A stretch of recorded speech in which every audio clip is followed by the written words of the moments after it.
Wolf. They're saying you're muted.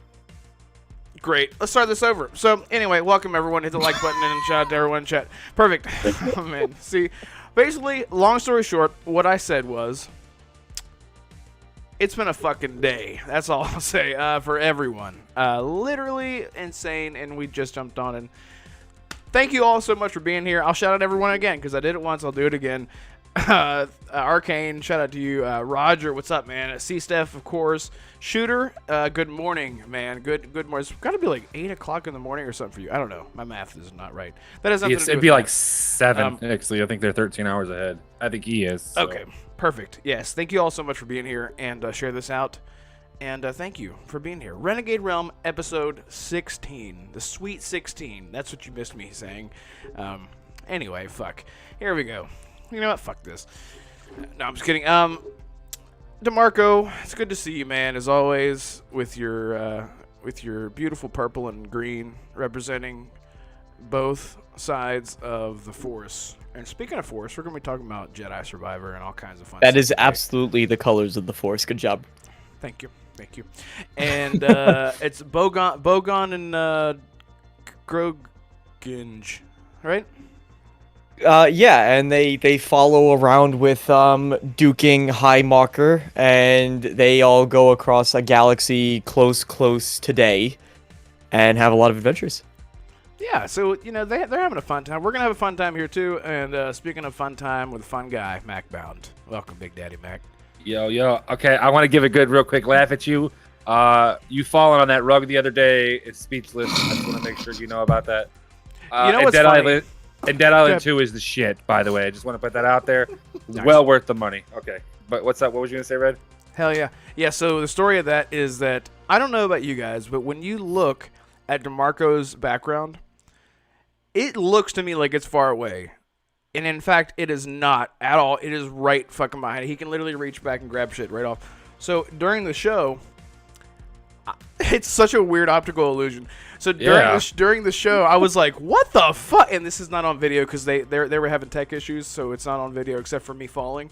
And I went, "Oh my god, that's so weird! Look at my wall." And I go all the way back and touch my wall. And as I'm coming back, I catch myself on the carpet here, and I fucking bust my ass. It was hilarious. I seen that. And I was like, "What a dumbass!" I was like, all I could think about was the guy from that '70s show, Red Foreman, going, "Dumbass!" Like that's all I could think about when I seen that. I was like, "Oh, I felt great."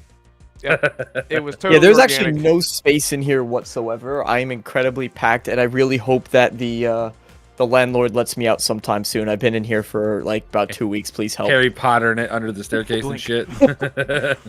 Yes. They said I can't leave until I get 3,000 subscribers. Oh man, that'd be fun. That'd be a good motivation. You would be there for a long time right now. The rate we're going. I gotta turn my out. No, I'll do that in a minute. And Assassin, welcome, dude. It's glad to have you, and so am I. We're all here having a good time. How are you? I'm doing good. Did anyone else think that he was going to go back and do it again and then he'd fall on his ass again? That or was it just me? That would have been hilarious. That would have been great. I've learned my lesson. And so, Plus, there's things in the way now. C-Steph said someone should have clipped it, and it is clipped. That's how we know about it. Mm-hmm. It is clipped. I posted. This goes to show no one ever checks my Twitter. It's fine. But I checked it. No, I check it now. I checked it. Besides you. Oh, well, I love you. You have a both. Twitter? Yeah. Check that out in the description. You can check us He all didn't out tag in the you in it, clearly. including DeMarco's channel. DeMarco, you've been pumping it out, baby. All about that content I did. lately. Listen, I get motivated by failure, apparently. I've done like 3 videos. They all flopped, which is fine. It is what it is. So I just like, you know what? The next one, because the way I look at it, you know how in YouTube analytics, like you log into the back end of YouTube and it tells you like 10 out of 10, 9 out of 10.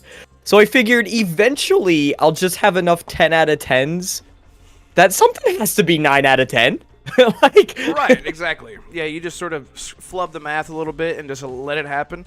I love that. I also can do fun things now because I found a way to bring up. I'm learning. We're all learning here, and I'm gonna start a poll, but not yet. Actually, yes, I am. Who all in chat? Let me see. Day one.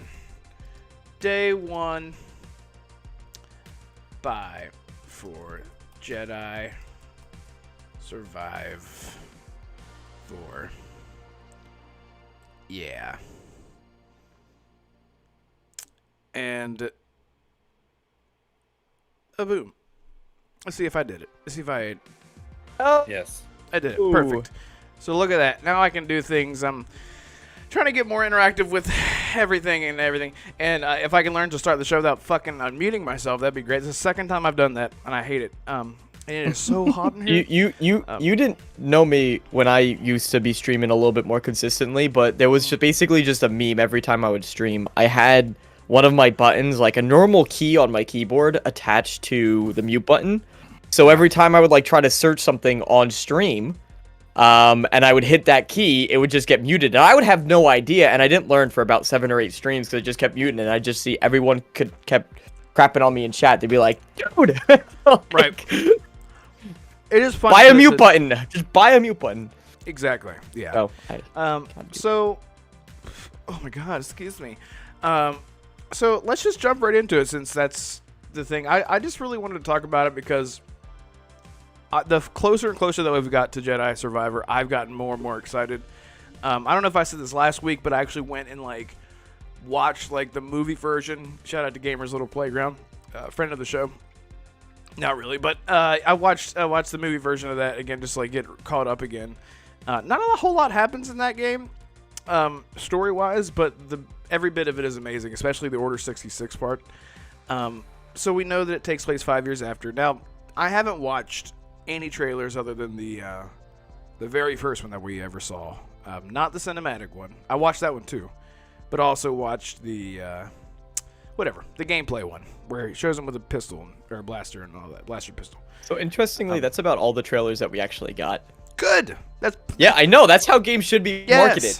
Yes. Stop But- showing us everything. I went to see Evil Dead Rise yesterday. By the way, great movie. I love those movies. It was really good. But there was this movie. It was called Ask Me Something, Tell Me Something, or whatever. Or no, Talk to Me. That's what it's called. I was close. And it looked really good. And then it showed the whole fucking movie in the trailer, and I was like, well, guess I'm not. I hate that. I hate that so much. We can talk about marketing all day long, baby. But speaking of marketing, DeMarcado. That was dumb. Whoa! But yeah, I got a soundboard coming too, by the way, so that'll be annoying as hell for the first few weeks me using that.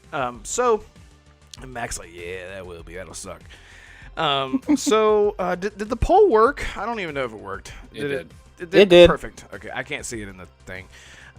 Wonderful. So start off with you, DeMarco. What do you besides what we have seen in Jedi Survivor? What are you excited to see? Like, what do you like hopes? Like, do you want to see new characters? Do you like twists? You know, there's gonna be some twists. Some people are gonna show up, like that kind of stuff. What are you excited about?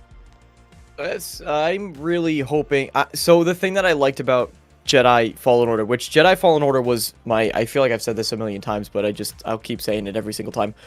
It was my game of the year when it had to come out. I love Jedi. It was just so good. And I'm a fan of Souls games.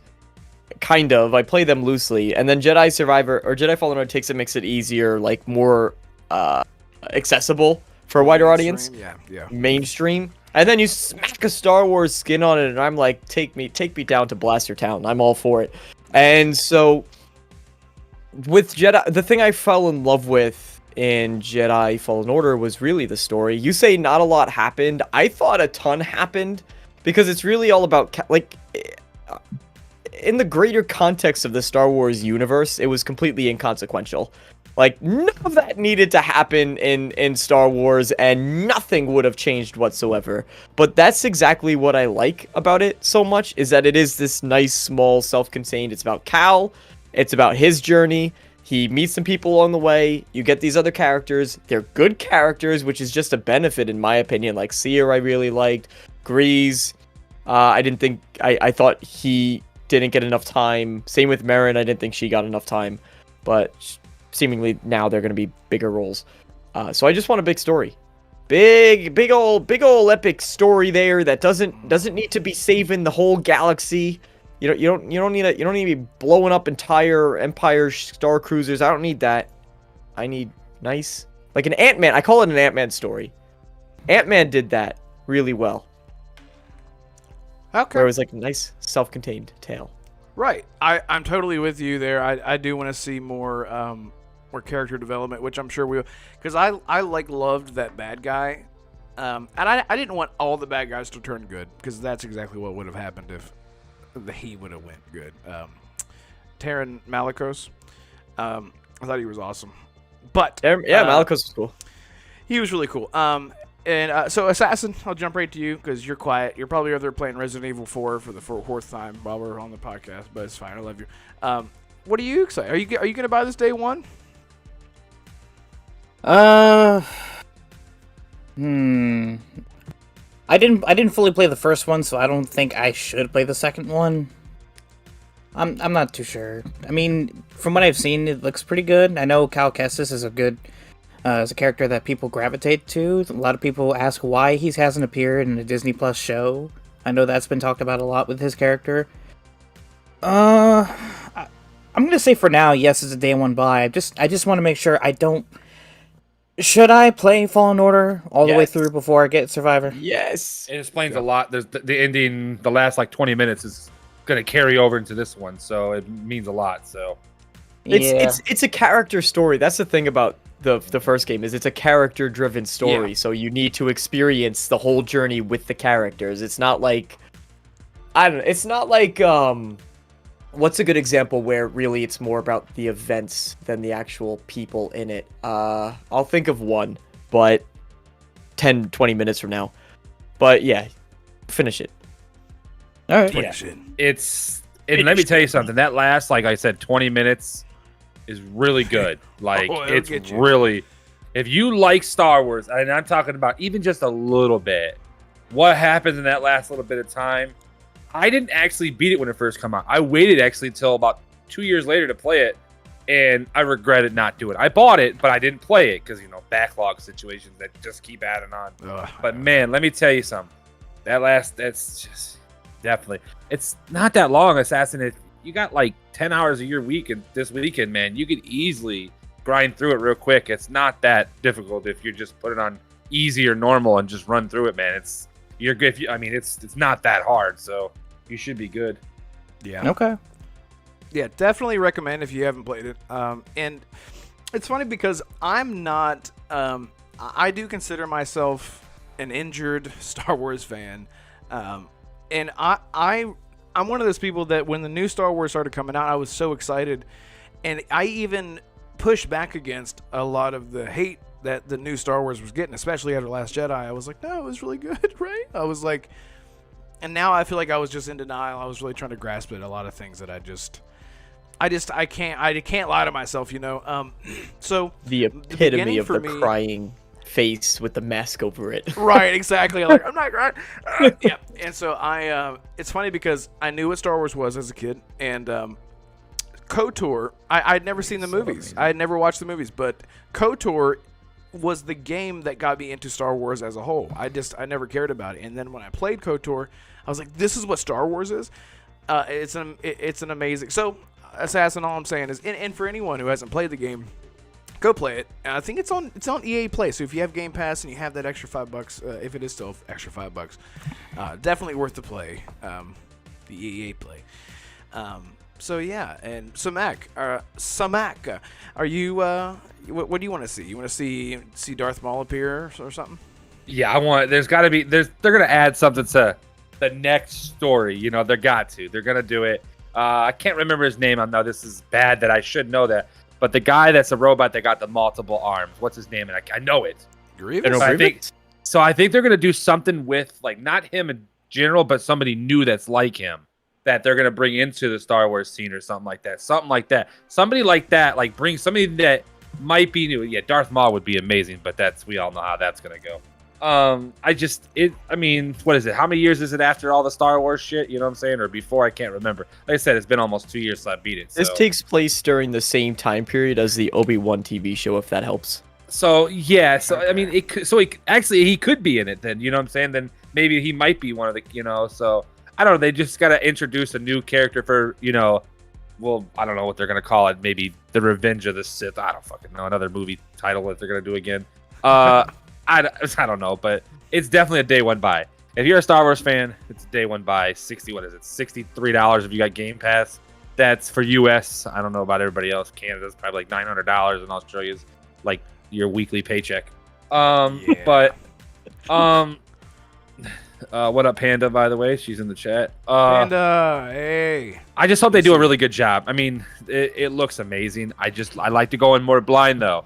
I watched like the first like 5 to 10 seconds of this him running, and look at how smooth his like when he had the dual sabers, and I was like, man, that's good. And I I normally don't like to watch. That was enough. I didn't do it with Redfall. I haven't seen shit on Redfall. I'm gonna go in blind. I'm gonna go in blind with this. But I seen a dialogue where he was hanging off a cliff, and this robot was like explaining like, oh, you guard this cliffside, it's the safest part in the area, and then he jumps up and he cuts him, and it says dialogue unlocked or something like that, like almost like you have to wait for dialogues. It's gonna be crazy that we have to wait for a dialogue to unlock shit, but that's something that's intriguing. That don't rush the game as fast as some people like me. I could beat a game in, like I said, it'd be God of War in like 11 hours. So unfortunately, but maybe I'm not gonna run through this one as much because I want to hear these dialogues. That little pun, he was like, yeah, this is the safest place. I'm going to retire here and everything. And then he gets just slashed in half.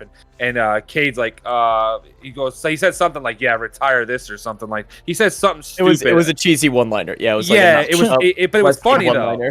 Yeah, he was like, yeah, retire this. And he like cuts him. And it was really good. And like, I want that in games more. Little punchlines. That's why I like Borderlands so much. Little punchlines that you ain't listen well, but you can hear it. So, but I definitely, if you ain't buying it, man. Everybody that I know is, I'd be really surprised if you're a Star Wars fan and you don't put no effort into even buying this game, so. Yeah, so everyone's excited for Star Wars. I'm really excited about literally everything about it. I didn't know about the customization until I saw a thumbnail, and I thought it was like ooh, look at you. I thought it was like a fake, ooh, look at you again. Ooh, it's got like a little hole on the end, like a little, anyway, that's I think for children, so they can't choke on it. So they can still breathe.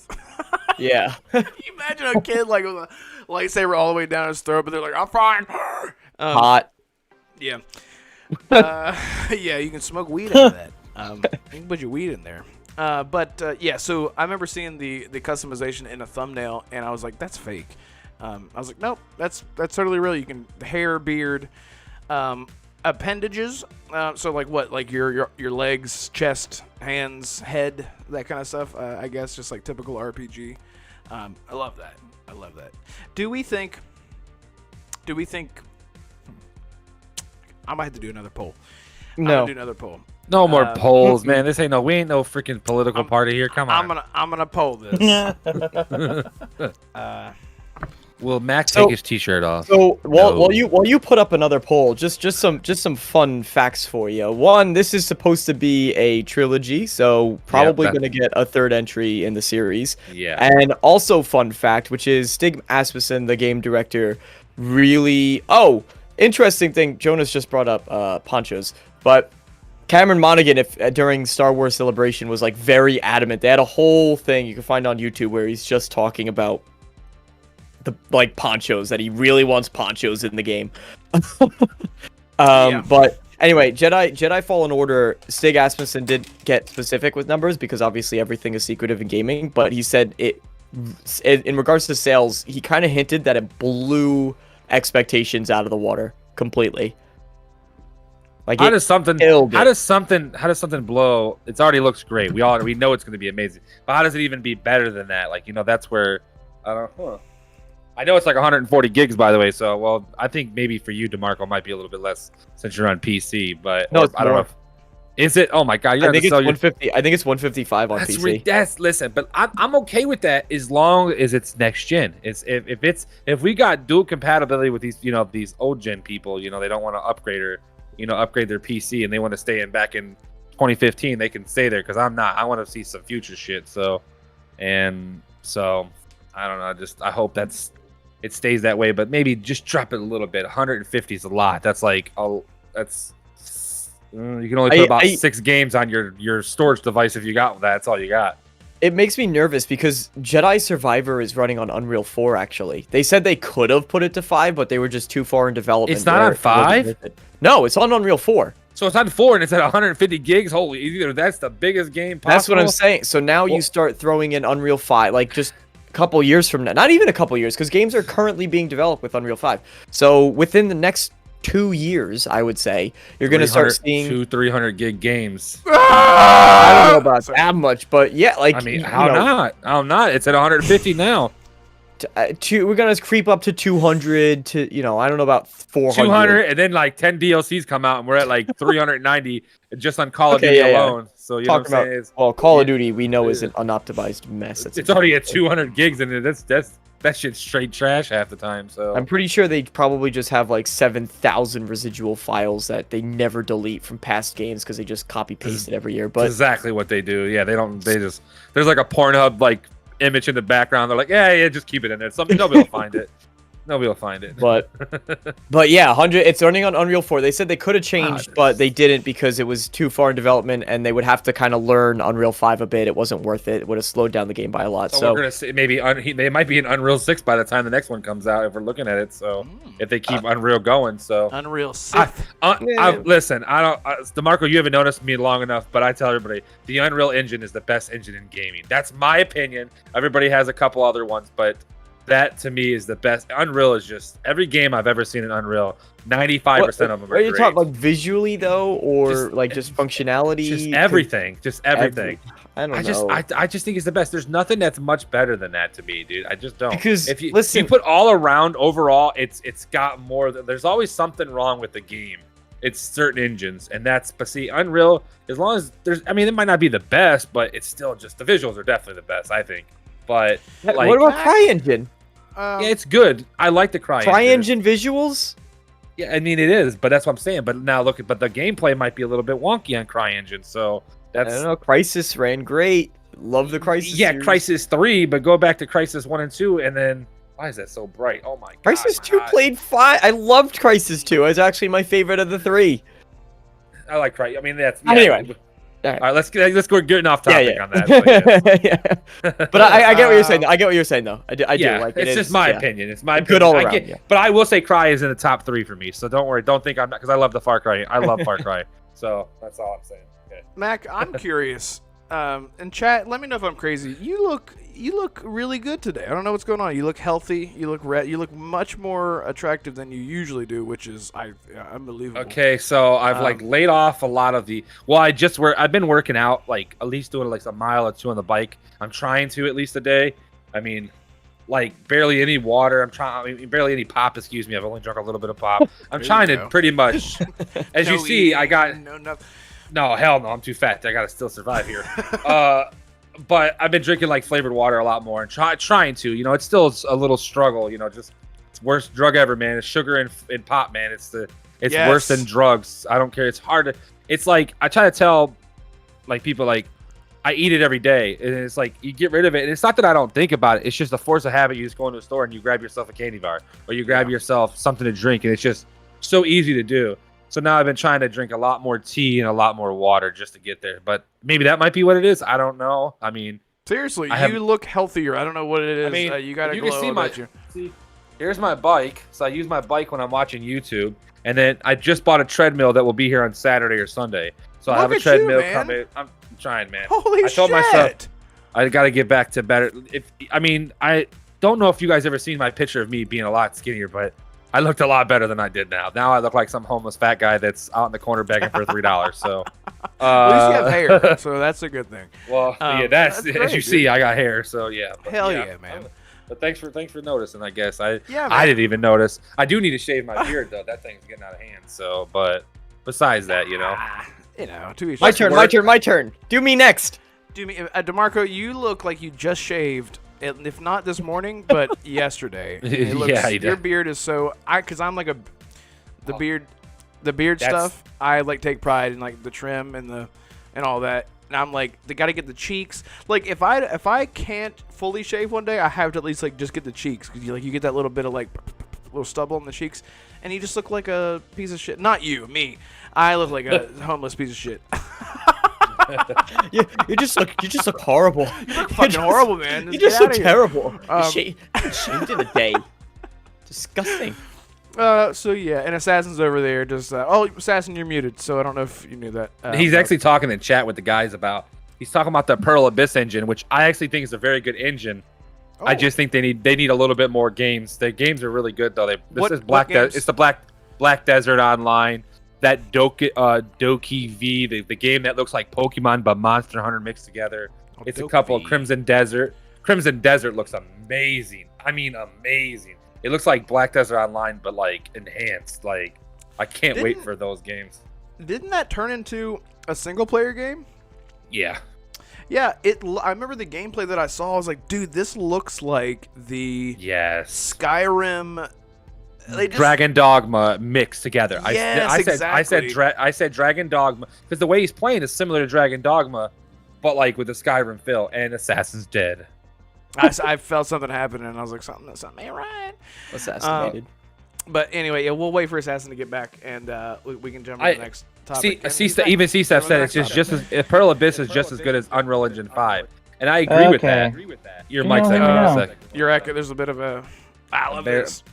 Nice. Hold on. Oh. Y'all can hear me now, right? And Monad's talking about pearl necklaces. But we can also hear ourselves. Yeah, motherfucker, of course. Plug it back in. Motherfucker. Well, we do not talk about pearl necklaces on this podcast, you guys. So keep that out of chat. Yeah, shout out to everyone in chat. Everyone in chat, shout out to C-Steph, and I already shouted you out. Monad jumped in here. Bushido just now jumped in here. And I saw Jonas in chat earlier. Anyone who hasn't subbed, drop a sub, man. We're getting close to 100, which is a big milestone. I just want to say, we're on 69. Yeah, brother. Yeah. Oh, yeah, we're 12 years old, baby. Let's go. Let's go. Yeah, so speaking of middle school, I just want to. Oh, look, that ended. It ended. Oh wait, that didn't end. I'm sorry. I'm late to the chat. Never mind. I don't know what my segue was about to be, but seriously, thank you to everyone in chat. And if you haven't subbed, sub and share this out and like. And I know it's cliche to say, but I'm not in control of that. Only you control our fate. So get us to 70. Let's get to 72 today. See if we can get 3 people in here. That'd be hot. You want some segue, Red? Yeah, seg me, baby. So, if you think that, so you said Star Wars Jedi Survivor was on Unreal Engine 4, right? I didn't say that. Wait, what's up? I did. You said that? I said that. You did? Yeah. Did you all know that Mortal Kombat 11 was made on Unreal Engine 3? You said 11? Yes. Damn, really? That far back? Yep. No wonder it's taking so long to come out with 12. Now our next topic that we went into. Our next topic is Mortal Kombat. Hey. Yeah, take it away. I like how we just did that without even trying.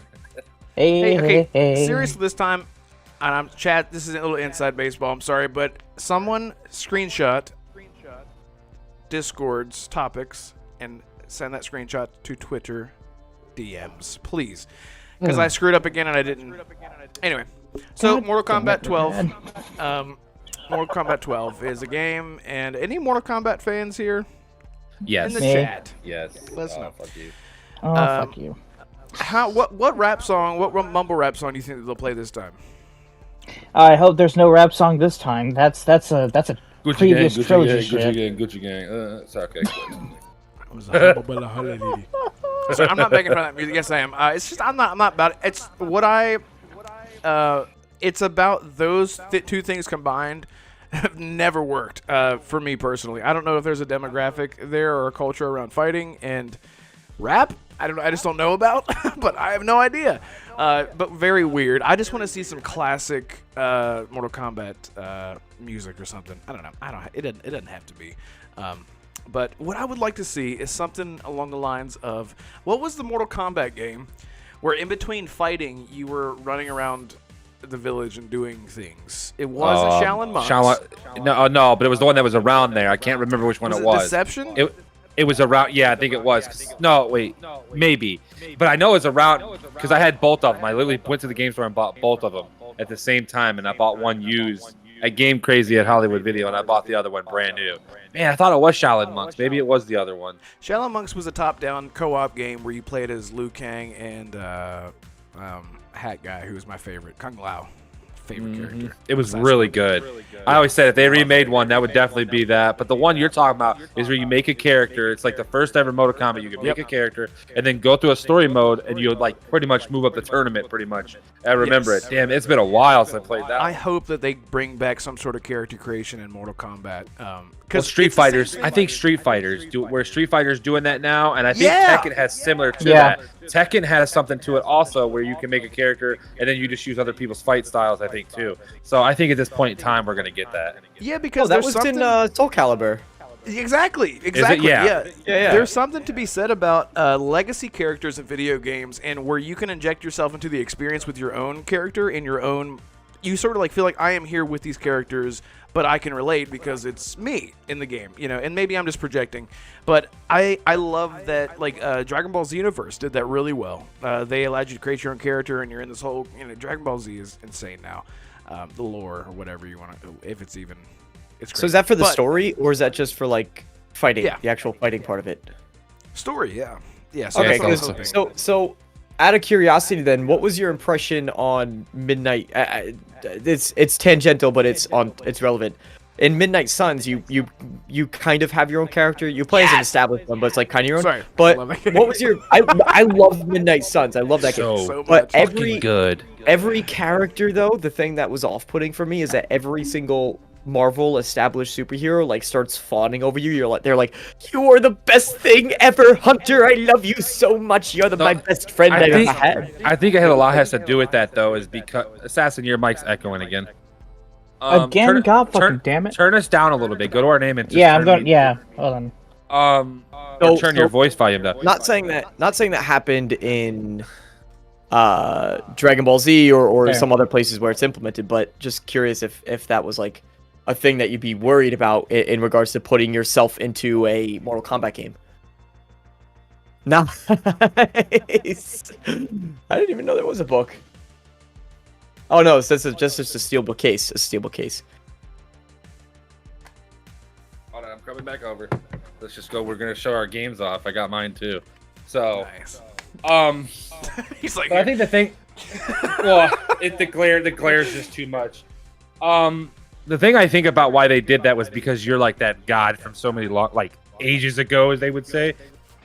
And you got to remember the person that's also there with you that's helping you is also from that time frame. She aged a little bit different, but she still loved you, kind of quote unquote. And I think it's a lot to do with it, And you also talk to. Remember, I think the first story line or something you get is where you hang out with one of the I can't remember her name, but you're hanging out with her at like a movie, like you're gonna sit down and watch a movie with her, and all of a sudden she starts liking you. It's like anything else, in real life, I guess. If you hang out with somebody so long, and you might start liking them in some type of way. But I do agree. They overdid it a little bit. Yeah, so my question about that was doing something similar with Dragon Ball, or if they did it with Mortal Kombat, if it should just be delegated to you could play as your character in a free play fighting, or if it should be part of the story. I think it should be a part of the story. I think I like the story driven with something a little different. Midnight Suns is a card-based action strategy, Mortal Kombat's a fighting game, This a little bit different. You won't have to put as much into the fighting game. Just kick each other's ass on a basic story, So, is it too much to ask for more romance in games? I can become best friends with everyone, and no one wants to do me. It's so weird because I thought that there's a character. She's oh my god, help me. She's not a very familiar. She's from X-Men. What's her name? With the sword, the witch. Oh my god, what's wrong with me? The witch. The Magic witch. Hazel. Haven. Higgin. Chat, help me out. What? Jonas says he's playing it right now, or they are playing it right now. What's her name? The one with the sword that opens the portals? Magic. Oh, she uses magic. That's why I was confused. I was like, no. Her name is Magic. She uses magic, but it's her. So there's this really intimate, and if you guys have played, you know that there's a scene where certain characters respond differently. You're like, I'm just going to be a good guy to everyone, and everyone will love me. That's not actually the case, which I love. She is one of those people. if you respond to her darkly, she will respond like, "Oh, I like that." And there is a moment where you're like in her hell realm, and she's having like a down moment. And you can like sit down and be like, "Do not cry, little girl." Well, he didn't say it like that, but you know how he talks, or she, whoever you decide to play as. And I was like, "Oh, they're about to like she's gonna be my girlfriend, my little dark girlfriend." Not dark skin. I mean that's fine too. We're getting off topic. Stop it, Assassin, stop it. But it's not even a thing in the game. Like they just like you're just gonna become best friends with everyone. And now like even Hogwarts is adding like you can have little boyfriends and girlfriends, which is a little weird. But yeah, more romance in games. Starfield, it's gonna have romance. Anyway, yeah, more romance in games. That's all. What do y'all think about romance in games? Is Romance that in weird to Mortal you? Kombat? Romance in Mortal Kombat. Can Baraka, Scorpion, and Shiva, or what's Finger. Sorry. Okay. All right, so out of curiosity, Wolf, I know you're a big DC person. Yes. Injustice or Mortal Kombat? Ooh, Because I think one is definitively a better game, but one I like better. I like Injustice because I like the characters more than I That's like. it. It's the story's a little. I like the story. I mean, Mortal Kombat's got a huge story driven. Even though they rinse and repeat the same 2 stories, excuse me. But Injustice just. I mean, come on, man. You got Batman. You got Superman. You got that weak motherfucker Flash. That's a. No, I love Flash. Yeah, just the guy that can go through time. Aquaman. I mean, there's so many. They got don't they got Blue Beetle in there? They got no, not Blue Beetle. That might be. Blue Beetle's in Injustice too. Yeah, that's I couldn't remember. Yeah, they got some great characters that are just. And it looks really good. I don't know why they. Well, like I said, Mortal Kombat 12. I just don't know why they didn't go to Injustice 3 on this one. It was Injustice 2, Mortal Kombat 11, and then why not go to 3? Well, Mac, I already told you the reason why. Because they weren't too sure if they were going to hold on to the DC license, so they went with Mortal Kombat instead. Yeah, but if you just do it and then they just sign your license so they can just get it out of the way, they can sign like a basic where they can't do nothing about them making the game, even though the license might transfer. They could have easily did something simple with that, and that's. But whatever. Now things are a bit more complicated too, because of James Gunn takeover. So he wants to have all the universes connected through games, TV, film. And James Gunn is going to do a great job. I like him. I like him as a... Oh, great. So Injustice 3 might not be Injustice 3 because it needs to tie into the DC cinematic universe. I'll do you guys one better. Why don't we get Injustice versus Mortal Kombat, please? I mean, they've killed superheroes and villains before. Yeah, that's where I wanted to kind of go with this too. I wanted Mortal Kombat crossover with Injustice. I think what will happen is I think it will be actually. I know it's going to sound stupid, but I think it will be Killer Instinct in Mortal Kombat before we get Injustice in Mortal Kombat. Did they? No, it was Mortal Kombat versus what the hell was it? No, maybe it was DC already. It might have already been DC. I don't remember, but I mean, you could always just type it in MK versus whatever, and I'm sure it will pop up. God, that was a long time versus. Yeah, it was MK versus DC. I mean, they could. So they already done it. Yeah, it's DC Universe. So maybe they could. I mean, they already done it, man. I don't know. I think Killer Instinct's the next big one that's going to jump into the crossover with something because there's not enough great characters in Killer Instinct that there would be if you add it into something else. I don't know. The fighting style just. I don't know. Fighting games all feel the same to me after you play them a couple times. So. Where did Red go? Well, because the Injustice franchise is pretty dead, just like one of the other topics, Dead Island 2. Yes. Have anybody played it here besides me? No. You haven't, Assassin, I know you haven't played it. I love it. I think it's amazing. I mean, I've only played about 3 hours of it because maybe 4. I'm not exactly sure how many hours I played it, but like we kicked the dude into a freaking pool of acid, and it was like he was running, and all of a sudden you could just see his skin like ripping off his face and stuff like that, and it was crazy. I'm like, dude, that's awesome. And the melee system is great. You got so many abilities that are involved into it. It's Dead Island is 2, excuse me. It's the people that made Homefront after the 12th engine developers that went with it, whatever. It finally ended up. Whoever made Homefront Revelations is the one that made it. I can't remember who it was.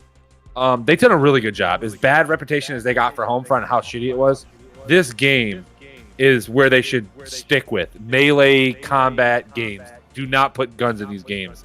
They've done a great job, the little bit of stuff they have. And I'm only a little bit into it, so I can only imagine when you get later on with the abilities and you can combine like electric with your ability and just kill people. It's awesome. And there's so many booby traps in that game. I literally like threw a freaking bot like this, like chemic bomb at something, and these zombies ran into the electric and were just getting barbecued through this fucking electricity. It was awesome. I wouldn't say it's a 10 out of 10, but I would definitely say, like, right now, the little bit I've played, 8.5 out of 10, right in that range.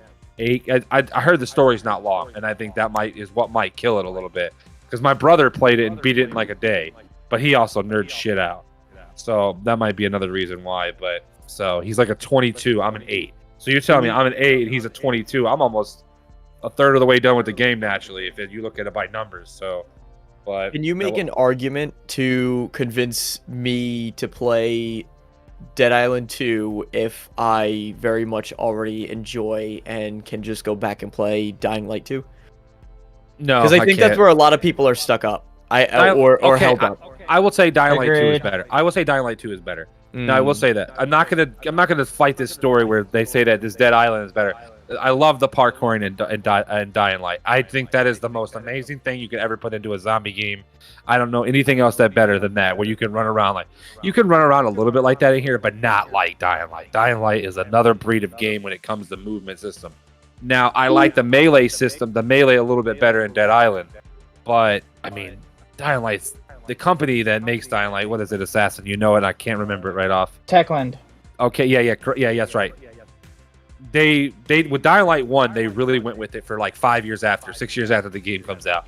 Dead Island will not get that. Dead Island will die after a year and a half at best with seasons. So that's why I cannot say that Dead Island is better than Dying Light, but I will say that it's almost on par with it. So would I wait if you really want to play it, buy it right now. But if you're like, wait till a deal comes, $40 would be worth it. I think 45 would be definitely worth it. So, but if you want it, buy it right now. If you want to play it right now, but we gotta realize Jedi Survival, Redfall coming soon. We got Zelda, depending on DeMarco if you really play Nintendo games that much. You got stuff like that coming. You know, there's a lot going on. And I think it's kind of the same situation with Suicide Squad. It's going to get pushed a little bit out of the way for everybody else because everybody's going to play other games. So that might be the only bad thing for Dead Island going on right now, though. It's truly the placement of release. So yeah, I don't know if I'm going to play it because I still have Dying Light to go through, and Dying Light is a lot more. It's for everything amazing that Dead Island 2 does. I think it deserves all the love that it's getting, because truly, if they had to go back, because didn't they have to go back and completely redo like everything for that game, and then just to come back and do an engine like this that everyone is disgusted and in love with, which is crazy. I've only heard about it. I haven't watched it because I'm sure that I will get it one day. Dead Island has always been like dumb fun and just it's all about fun. And I've heard that it looks amazing and everything that MacBound said. That's awesome. But Dying Light 2 is sort of like they took it a little more seriously as far as tone, as far as story and all that kind of stuff goes. They put a lot into Dying Light 2. And the same with Dead Island 2. 10 years, which is just insane. So I will play it, but 15 hours... I'll wait. Not that it doesn't deserve it, because I hate when somebody says I'm not paying full $70 for a game. Doesn't mean it's not worthy. It's just that my hype isn't. You sort of have like your money meter and your hype meter sort of like battling each other all the time, and you're like, oh, which one's gonna get it? Something's gonna get it. Something's gonna get it. And your hype meter kind of overpowers the price. Don't forget your time meter. And your time meter, literally life. Yeah, you could just die at any moment. So it's very, very so important. much. Yeah, that's kind of especially important. if you're covering these games. Like, I don't know, Wolf, if you plan to cover any of these games on the channel, but yes, I do. There you go. We need to start covering games. Yeah, I'm going to actually do an impressions video on Jedi Survivor because it's going to be going insane. Not my video. I'm not going to go viral. I don't know. But the game is going to be blowing up. It's going to be all the hype, and I can't wait to play it. But anyway, Assassin, did you give your thoughts on Dead Island 2? Not gonna play it. Not really for me. I prefer to play Dying Light 2 since I need to finish that. I mean, yeah. When did the first Dead Island come out? Wasn't it like 20? How long ago? Like 11. Like 20. Yeah. 2011. Yeah. So you're saying that Dying Light took the spot twice before Dead Island 2 came out? Cool. That's all I need to know. 2011, September 9th or September 6th, excuse me. Ooh. So yeah. Yeah. As someone who played the first Dying Light and then really liked Dying Light 2, just couldn't finish it because Elden Ring and Horizon got in the way. But yeah, I much prefer Dying Light over Dead Island, but that's just me. So not gonna play it. Not now anyway. The one thing I got 2 Star Wars games to finish. I got no time for Dead Island 2, let alone anything else. Yeah, the one thing I thought would really help with Dead Island was the guns, because obviously Dying Light 2 didn't have any, and so I was like, all right, so if we could actually have some guns, and then in traditional Dead Island sense where they have kind of the wacky weapons, like give me bullets that shoot fire, and give me bullets that shoot electricity, and can interact with the, like, I think you've played Divinity. Imagine if they took a system like that, but then they combine, there's water on the floor, like I don't know if Dead Island has that, but create a cloud of electricity that shocks zombies when they walk through it, and you could have firearms that also contribute to that. But I've heard that the gunplay isn't actually all that great in Dead Island, so it's not really a differentiator for it, which kind of sucks. Like I said, I'm not saying I wouldn't say that Dead Island is better than Dying Light, like I said, but I don't think Dying Light's is bad.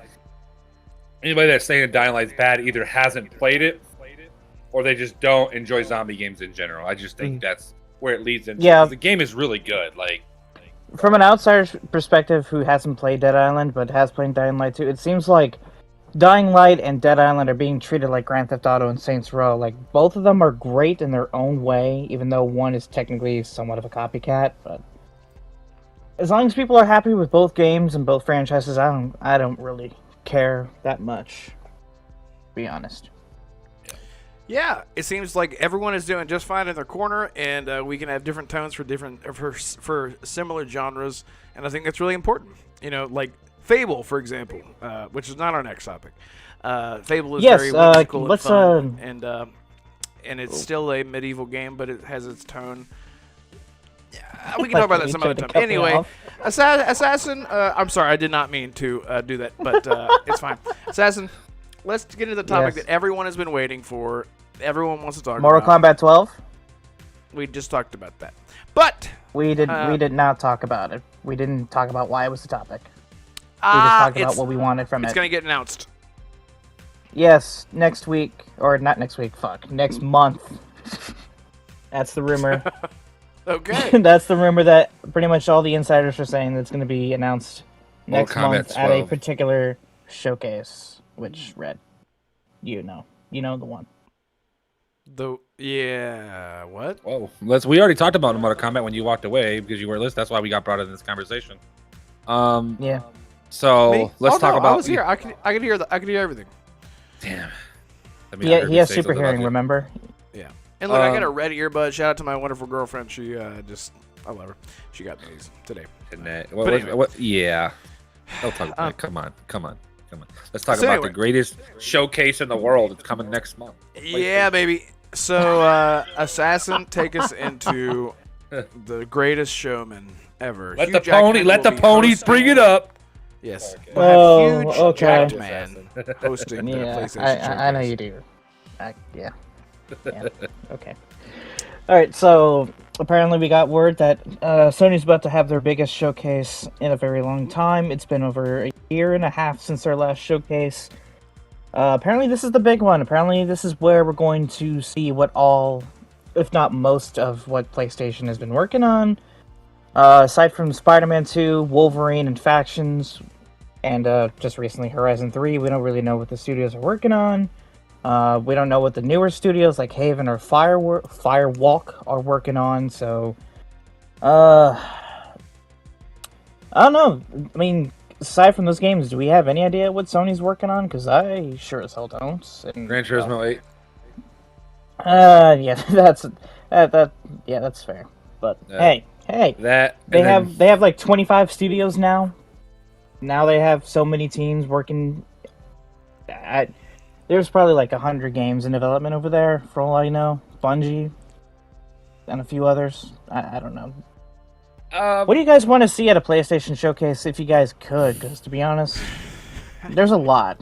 There's a lot that everybody would like to see from Sony. Yes, Sly Cooper, but here we are. Final Yeah. Fantasy VII coming. As to Xbox, never. that's what I wanna see. As someone who never played any of the OG Sony IPs, I would like for them to bring a couple of them back, like Yeah, Sly so Cooper, Sly Resistance, Cooper's- Killzone. Resistance, I would say right now, Resistance is not good. That was probably one Okay, of the fine. worst. I don't know Killzone. how they got to 3. I really don't. Here's one I'm curious about. Do you think that we talked about it on one of the other shows? The TMNT Ronin game is going to be a PlayStation. The Oh, what I game? would fuck. No. Do you would- think the TMNT Ronin Oh. game is going to be a PlayStation exclusive? No, because Warner Brothers and they go more in line with Xbox. Yeah, Right. No, that- I wouldn't know. I don't Brett, know, no. man. Allegiances Hey. can shift. No, listen, No! DeMarco brought up something. Allegiances can shift. I mean, yeah, but and right now the way everything's going, Xbox is looking like a shithole. So Nope, it- Red. Sorry, gotta debunk that. Most of the betas for Injustice were first on PlayStation. Hogwarts Legacy has an exclusive on yeah, PlayStation. but that was That's pre-sale. because- That and was the- and the- pre-sale. That No, was but pre-sale, what about though. the Arkham game? All of the Arkham games had exclusive PlayStation stuff. Yes, Exactly. exactly. It's because PlayStation money adds everything. There is nothing that says $20 is PlayStation is going $20. to own anything. Yeah, PlayStation, just because they can buy early exclusivity rights to something, even if it is a demo or a fucking hat in Call of Duty or something, it does not mean that it's going to remain exclusive to a platform. If they are willing to spend, I don't want to get. I pride myself on not bringing the politics of gaming into this podcast, and I won't. But I'm just saying that is, I do not believe that WB. No, a Okay. game like Ninja Turtles, I get it. We've seen it with Spider-Man, but dude, if a company like If Xbox is smart, Insomniac- they pull out that checkbook and figure Yes, it the exactly. fuck out. Because let me tell you something, dude. And this is what I've said for years about Watch Spider-Man. Nintendo 720p baby, $20 million. Here we go. So The thing is, like, whenever Xbox was focusing more on Game Pass, I feel like Risket's about to come in the chat and be like, well, actually, I can never, like, jump right into an Australian accent. I kind of got to roll into it. But anyway, when it comes to, like, giant IPs, and Microsoft at one point was focused so much on developing a Game Pass as a business model, they were offered things like Spider-Man, and they were offered all these exclusivity deals for IPs that they just like, nah, we're fine.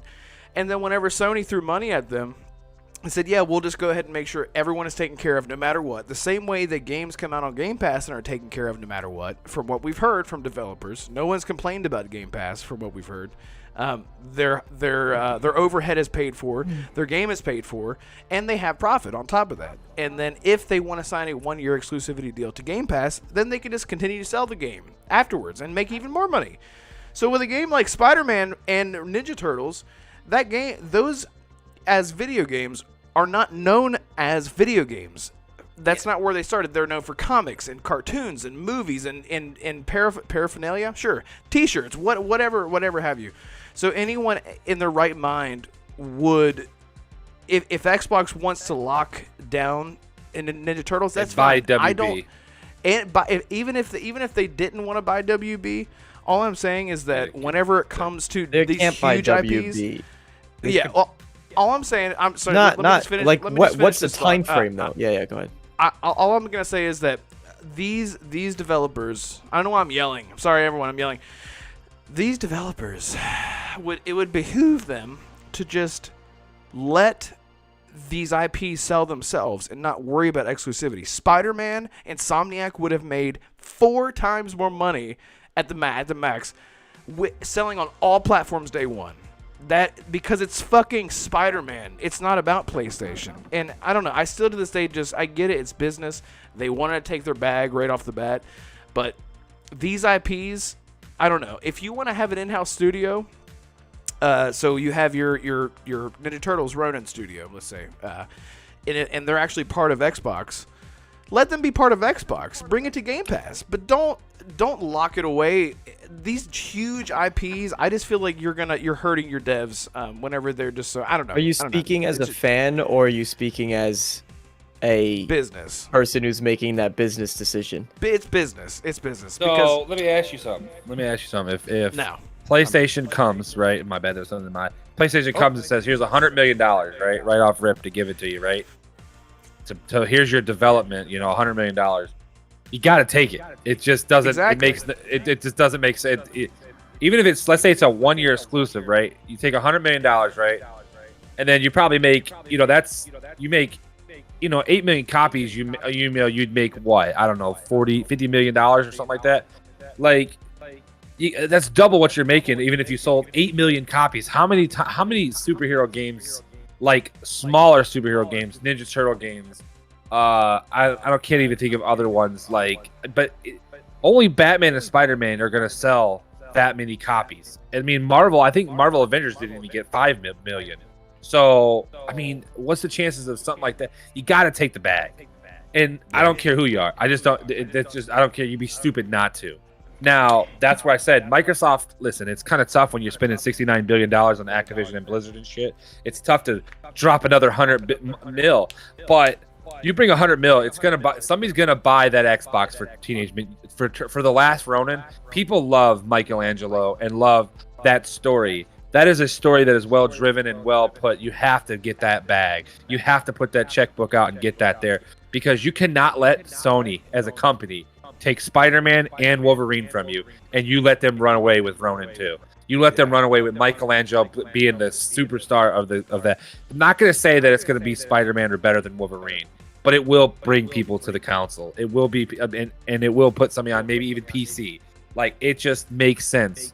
You have to bring it out. But I want to say something. We were talking about, like, this is what got brought in the situation. What would you like to see? We're going to see Ghost of Tsushima 2. I think we're going to get a teaser of that.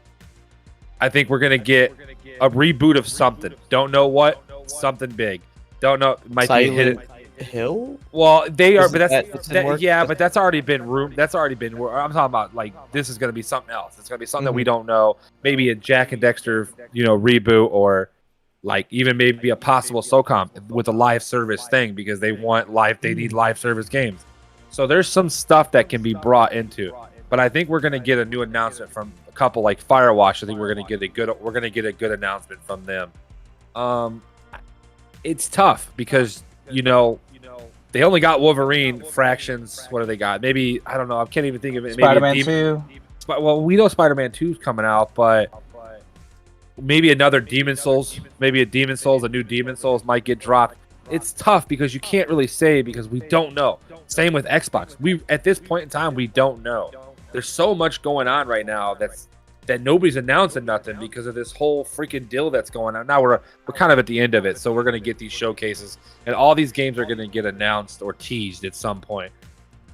But I mean, I just think if they're smart enough, I think you got to bring back an old thing: Jack and Dexter, Sly Cooper, SOCOM.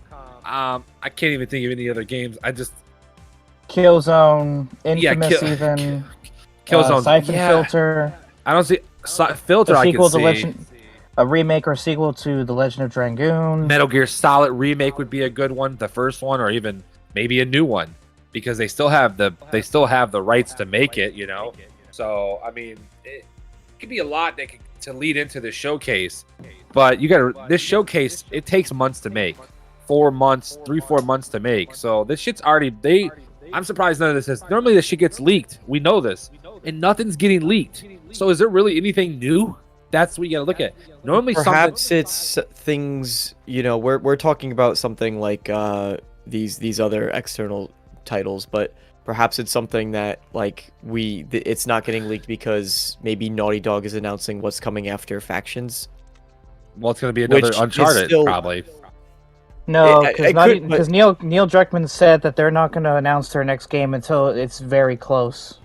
Okay, to I didn't know release. that. Okay. They're following the Playground Games tactic, where they announce the game, or they Playground and Bethesda, they're known for announcing a game and then releasing it a few months later. That's what Neil Druckmann said that Naughty Dog is going to do with their next game. So it's going to be years before we find out what game they're going to make. So yeah, I was thinking maybe it's just Naughty something a little bit closer to home. Something that people would kind of, it's like right under your nose type deal. So it's not really getting leaked but Naughty Dog's the only studio that I could think of that would have. There was something I read, and I can't think of it. I'm trying to think of what it was. I was just reading it over the week, and I wrote it down, and it's in my truck, and they said it was going to be announced at the showcase or at possibly at Jeff Keighley's show. So I can't remember what it is. And Steph said Assassin's Creed Mirage. I think that's going to get shown on Xbox. I think that's an Xbox. I don't know. I don't see Ubisoft right now, or even at Ubisoft for it on the 12th. I don't see them showing Mirage off until then. Until maybe they might do kind of a situation like on maybe Jeff Keighley's show where they show and then go on June 12th and watch the whole full 20-minute gameplay or something like that. That I don't think we're going to get Assassin's Creed until at least June. Assassin's Creed's marketing has always been associated with Microsoft anyway. So. Yeah, it's never not. I mean, I remember the first one. I mean, hell, Assassin's Creed 1 was come out on Xbox in 2007 in October or whatever, November. So, Yodani, what's up? How long is the show runtime? They haven't. Well, we don't even know if it's true yet, Steph.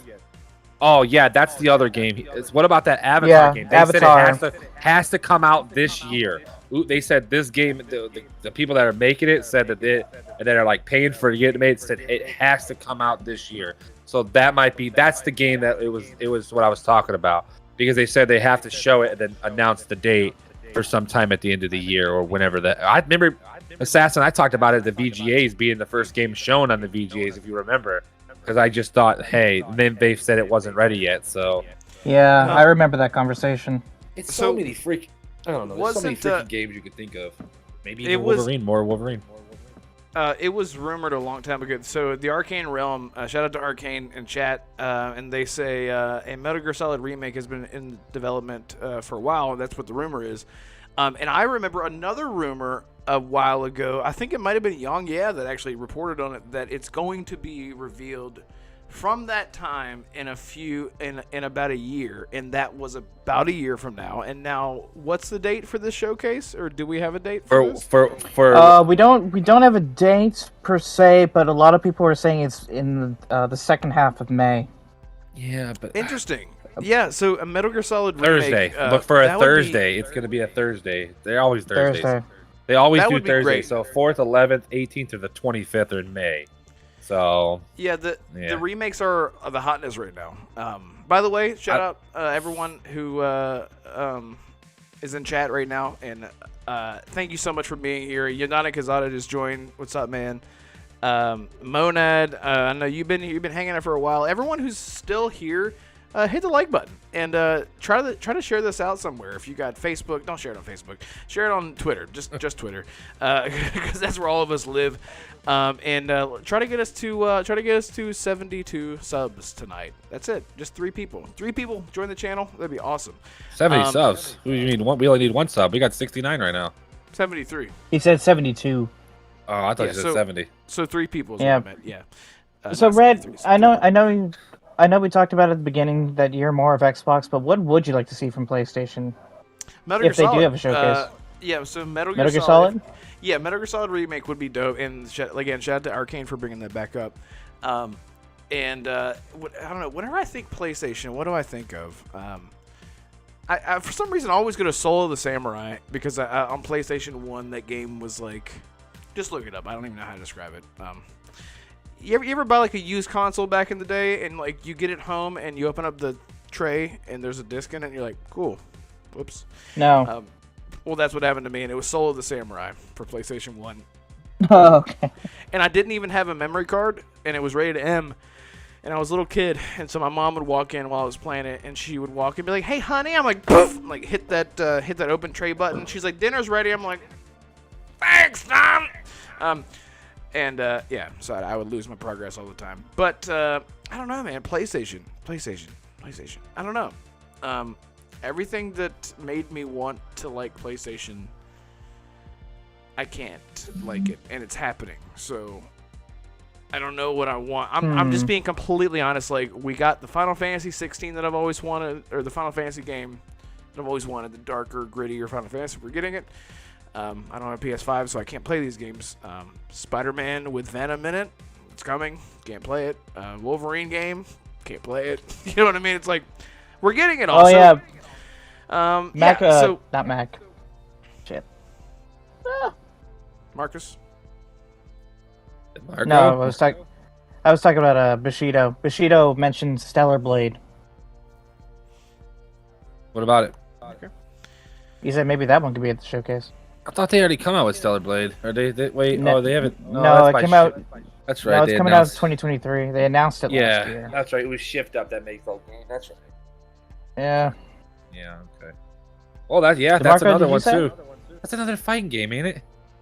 No, that's a third-person over-the-shoulder action Oh, that's adventure. definitely PlayStation. Yep. That's PlayStation. Yeah, so that's another one too. So I said they got some stuff. I think they really, the biggest thing I think they need to do is new game that's shown, something that we don't know that's available. Like I said, something they bring back, show something more on Wolverine, and show some gameplay on Spider-Man. I think, and then something on factions. I don't know why this game has not been shown. You got to show something. And then I liked Uncharted 4's online. I'm a shooter guy. You guys know that I love gear. I love my third person. I love shooters. I just love shooters online. It's just me, you know. I liked Uncharted 4 online. It wasn't the best. Tomb Raider had similar. Tomb Raider, the first Tomb Raider, or maybe the second Tomb Raider. I can't remember. One of them had online, and it was similar to Uncharted. So I feel like when I was playing Uncharted, I felt like I was playing Tomb Raider. We all know that they're like similar things to each other, but it was definitely good. So as long as they have similar thing like that with maybe a little bit more enhancement, more focused on it, I think they'll be do a pretty good job. So we'll see. Sorry to interrupt you. I'm not trying to. Assassin, there's a bit of an echo coming from you. You might have something. Are you? Have us serious? up just a little bit. Yeah. Turn your voice up. My ears are fucking pigsty. Holy shit. It looked great. Do that again. Okay, how's I this? agree. I agree with everything besides. I don't think we're seeing Wolverine. I know. It's I still don't like think it's 3 years. happening. No, it's still Yeah. 3 years. It's still two minimum three pop most likely. Like, Especially but it's because Insomniac. Spider-Man 2 is like We're not right around seeing- the corner. We're not Yeah. seeing Wolverine. I'm putting that as a definitive no personally. On my, Yeah, I know, but I'm just But even why? like you can't give us another teaser like they did. They can't just show. I don't want to see him smoking another cigarette and slamming his glass, his alcohol, whiskey on the fucking table, and that's it. I need to see actually. that something. was really just, I think, kind of the same as what Machine Games did with with Indiana Jones. Yeah, It's it's just the like, same- hey, look at this big IP we're working with, like, and it's more of a talent recruitment. I don't know why Insomniac needs it. Yeah. because they Well, Outer worked Worlds on- 2 did it too. Also, they did like, oh, we're making this game, ha ha ha, Outer Worlds 2, and that's it. You know, that's pretty. Oh, Fable hey, did- Steve Stift actually brought up something. What about Actually- saving Wolverine for the Game Awards? It's too soon.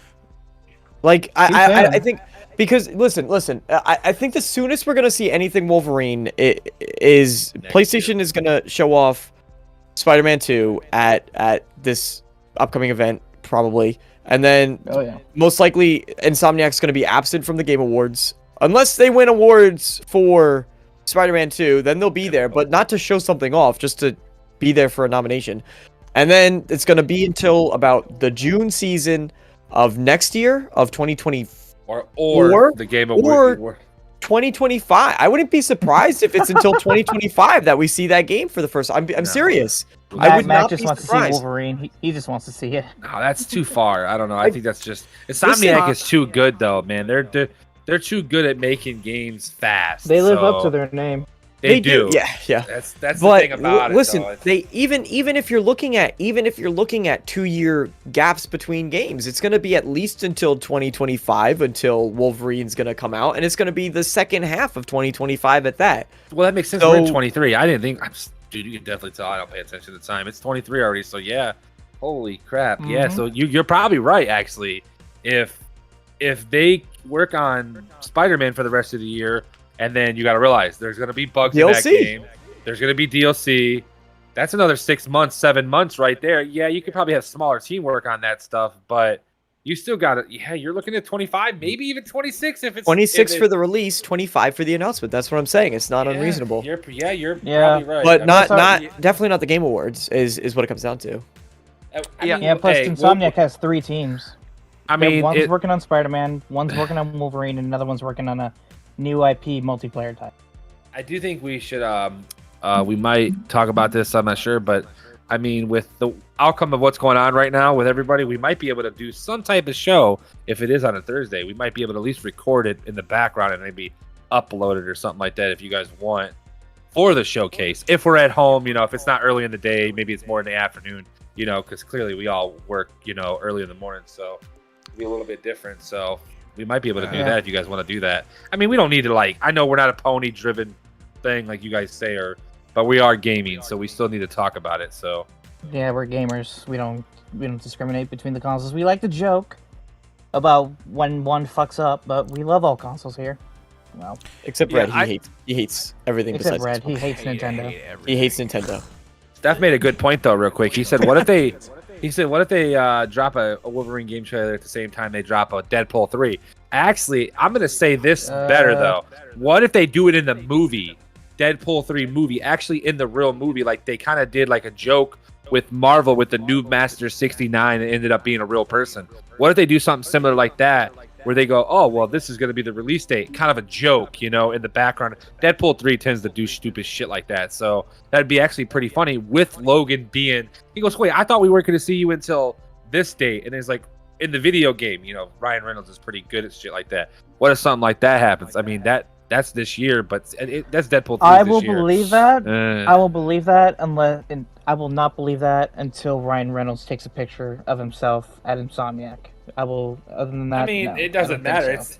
It's supporting Wolverine. It's not in the Marvel universe. He's gonna do it just to support his character.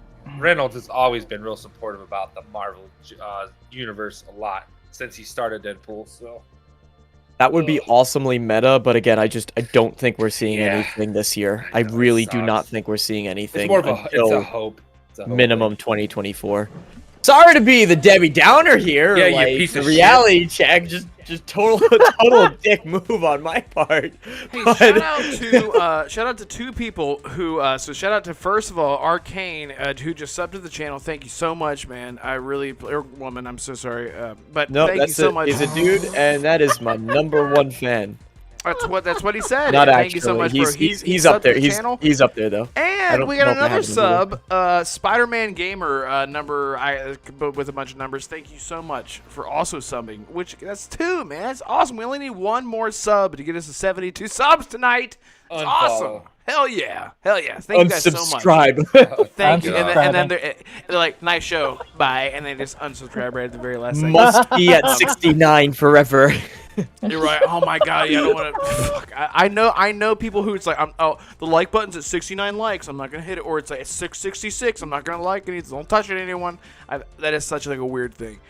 Okay, so yeah. What are you gonna Red, say? You gonna say something? Red, you want to see Metal Gear Solid 3 remake, right? Or Yes. do you just want to see Metal Gear Solid in general, or do you want to remake a 3? What Metal Gear Solid title do you want? Yes. Yeah, I think 3 because 3 is the entry point to the series, and as far as the timeline goes, that would be the biggest one for me. It's 3 and 1. Cool, then I'll get it. Then yeah, that's right. You've never played as a PlayStation boy. I'm sorry, I didn't mean that. No disrespect. But as a PlayStation lover, I will say, you have never played any Metal Gear Solids, which is crazy to me. So great, and neither has DeMarco by the look on his face. I can see the shame in his eyes. I can see it. I've done I've never owned a Metal Gear game. I've played it for very briefly. Okay. At a friend's house years ago. That's fine, bro. I still love you, and I think that it's not for everyone. It is like the Dark Souls of stealth games. I like it. No, I like it. Yeah, it's classic. Yeah, it's Yeah. classic. I have nothing else about here. All right. Any other thoughts on what we want to see out of the showcase there? Well, I haven't said my piece yet, but I alright. can't believe you. That's fine.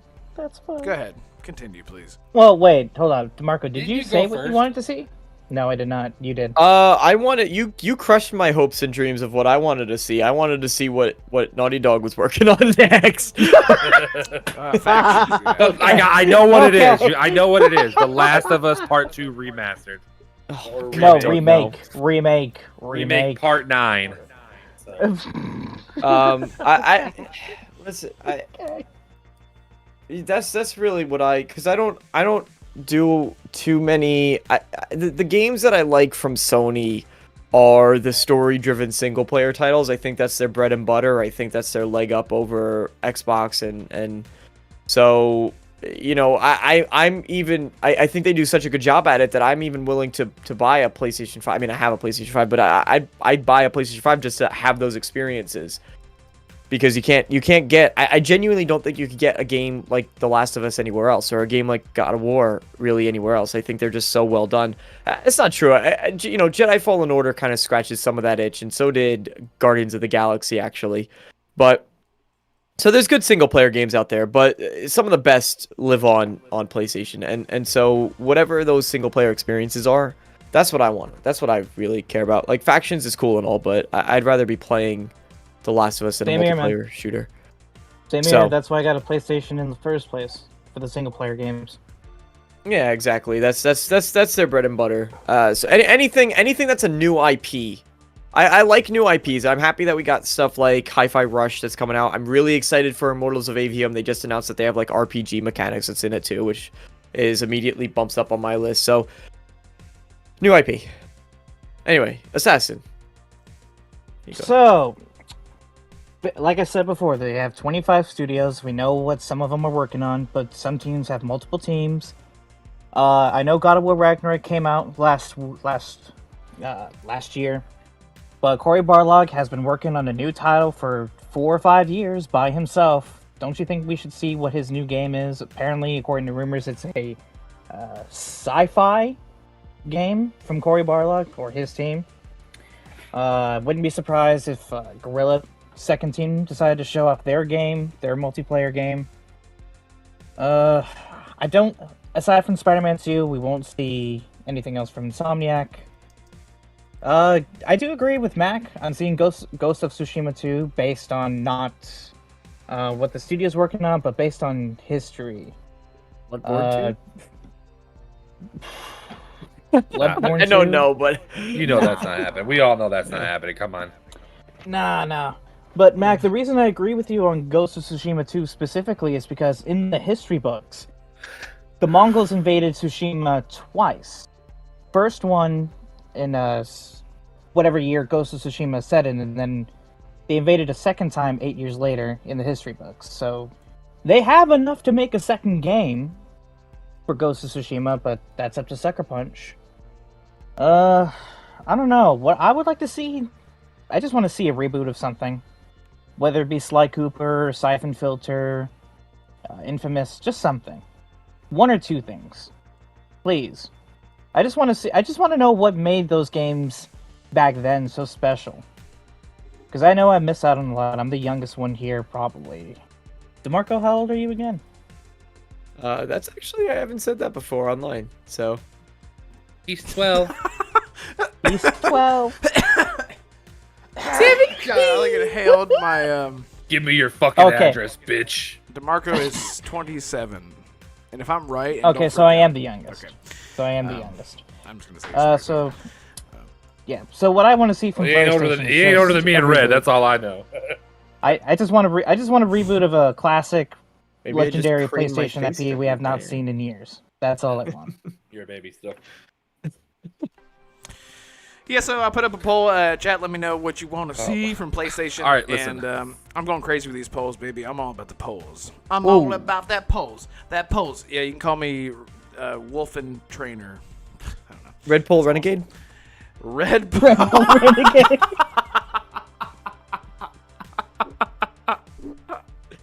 What does Steph be saying the weirdest shit, bro? I swear. Yes, Red Paul Renegade. Gonna get that checked out. Oh my God, my girlfriend's in chat. I'm just kidding. So. Oh, Steph. Anyway, that's who that is. Chub! Yep. Shit, he got me. Hey, baby. Hey, Red, we got to 72. Oh, by Yes! the way, Yes! DeMarco, C. Steph and Red are like secretly lovers in the background. I was picking up on those signals from the chat. It's very No, they do this. descriptive. I'm not gonna do it officially because I don't want to do it, but I'm just saying. Well, more like Steph. Sorry, he's got like a nub. Sorry. Oh my God. Oh, yeah, your we got a last great poll community here. ended, Red. Should the last run be an Xbox exclusive? 66% said no, 33% said yes. Exclusive Out of 9 suck. votes. I don't care what shout out platform Charlie you're Hustle on. just joined. Exclusive What's up, suck. Charlie. Oh boy. So whoever just got us to 72, you're awesome, and thank you to Arcane Spider-Man 627. I'm sorry, I forgot your numbers. Please forgive me. And whoever the hell got us to 72, I don't know. I didn't get a notification for it, but thank you. Woo, we did it. We missed our goal. That's it. Thank you for watching the Renegade Realm Podcast, episode 16, and we'll see you guys later. Another. Shut up. I actually tried to transition, but I couldn't do it quick enough. Anyway, anyway, all right. I mean, this is good stuff. We got a good flow going tonight, and thank you all so much for being here in chat tonight. It's been awesome. You know, I don't know if you guys have ever had one of these days, and let us know down in chat. It's like you got something at the end of the day that you're looking forward to a few days ahead of time, and then when the day comes, you've had a rough day, and you're like, not feeling it. I just want to be alone. I don't want to do this thing. And then you sort of go into it being like, oh, here we go, I guess. And then it just makes your day. It's the opposite. It's sort of like one of those face the opposition kind of things. The positivity comes out of a negative mindset sometimes if you just face the opposition. And that's what this is. That's what this is for all of us here, I think. I don't want to speak for everyone, but for me personally, this show, doing this every single week with my friends here, seriously is a huge positivity outlet for me. And I think everyone can speak on that. DeMarco, this is, I don't know, is this your first time being on a podcast officially on a panel? Is this your, because, you know. I don't know, What do you think I am, an amateur? This is your first time that we pop your cherry? No, I had my own podcast. I had a podcast called the Push Start Podcast, and that was my baby. And I retired it after I went through a transition phase. I've done this. I've been on the King's Cast with other great content creator, King Fan Man. I've done several actually.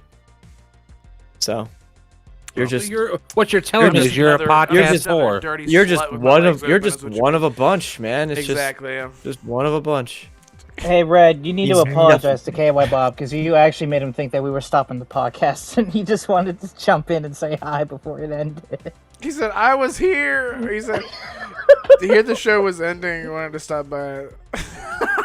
You tricked him. You tricked him without meaning to, bro. Come on, man. I have done it before, just like stopping the show and totally tricking everyone, which I love doing. See you, bye, everyone. Just kidding. We're back. I had to do it once. Next topic, please. Yeah, so Next topic. let's move on to the next big old thing here, and let's see if I can get to it quick enough. So, speaking of PlayStation, you guys in PlayStation Originals, Armored Core, Armored Core. Have you guys ever played this? Oh, it's an oldie but a goodie. Armored Core, no, but I know a lot of people have been waiting for this franchise to come back for years. Begging from software to bring it back and to bring real quick, I want to stop real quick. Sorry, Assassin. You hit that on the money, by the way. I watched the replay of it. It was almost perfect. Oh, did it? Thank you. Thank you. Oh, you mean the transition? Yeah. No, you did, yeah. I saw that too. Nice. I had to go back and watch it myself. Yeah, so Armored Core, Assassin, so you broke this news. You leaked it online. Everyone go follow Assassin on Twitter. That link is in the description below. He leaks stuff. He's right up there with Jez Corden himself, and he just he's just leaking things. Speaking of leaking, I have to pee in a second. And Armored Core. What about Armored Core. Yeah. So Armored Core. You want me to do it? Yeah. When you go pee? That'd be great. Yep, please. Thank you. All right, cool. You don't ask me that, All right, motherfucker. Okay, carry on. Okay. I'm sorry, Mac. I didn't mean to steal your thunder. But all right, boys, this is the news. Apparently, Armored Core is going to get a reveal trailer on April 28th, which is 4 days away from... No, not 4. 3 days away from recording. So on April 28th, we're apparently going to see Armored Core 6 with a release date of August 25th, 2023. Apparently, that's when Armored Core 6 is going to come out. Who wants to go first? No, you can. Go ahead. You want me to? Okay. So, Armored Core 6 being 2 weeks away from Starfield, not exactly what I would prefer, especially if Assassin's Creed Mirage is going to be 3 days before. My wallet's going to be in so much pain. How about y'all's wallets? Are they going to be okay? I'm going to be honest. I think a franchise like Armored Core... Now, listen, I haven't played Armored Core. People are saying that this is probably one of the best opportunities to get back into it because of because it's been so long, so they're going to make it more friendly for an introductory and all that great stuff. So I'm down for it. What I will say is, though, Xbox or Starfield is the largest... I'm sorry. It's the biggest game of the year, and I say that. No, I'm laughing because he said that they're going to be friendlier, to get people into the franchise, and I just laughed and chuckled because, that doesn't sound like From Software at all. Yeah, well, no, what do you mean friendly? As far as From Software games go, I mean, it's going to be better than trying to go back and play Armored Core 2. Oh yeah. It's going to be more intuitive. The controls are going to be tighter. It's like the difference of trying to play. And maybe this isn't a great comparison, but Dark Souls 3 is widely considered to be easier than Demon Souls. But I think a large part of that does come from the fact that Dark Souls 3, the controls just feel so much tighter. The responsiveness is there. It's more polished all around. There is difficulty there as well, but so when it comes to oh, go ahead. No, you go. When it comes to Armored Core, I think trying to stack up against the biggest game of the year, which even as a massive Bethesda fan, I can put aside that to just recognize how big Starfield is for Xbox, which is why they're going to push it that hard. I mean, they're already marketing it in terms of apparel, merch. They're doing advertisements on banners and on walls and on the console boxes already for that game. So that's just a silly decision. Yeah, didn't we get a Starfield banner in London just like literally today? Yeah, that's exactly. You know exactly what I'm talking about. That's exactly the one. Yeah. A Starfield. For those of you who might not know it, basically it was on kind of a video game rack, I think, but it just has. It's just a small banner that's talking about Xbox, and then they have Starfield printed all over it, and it was in a store in overseas, not in the U.S.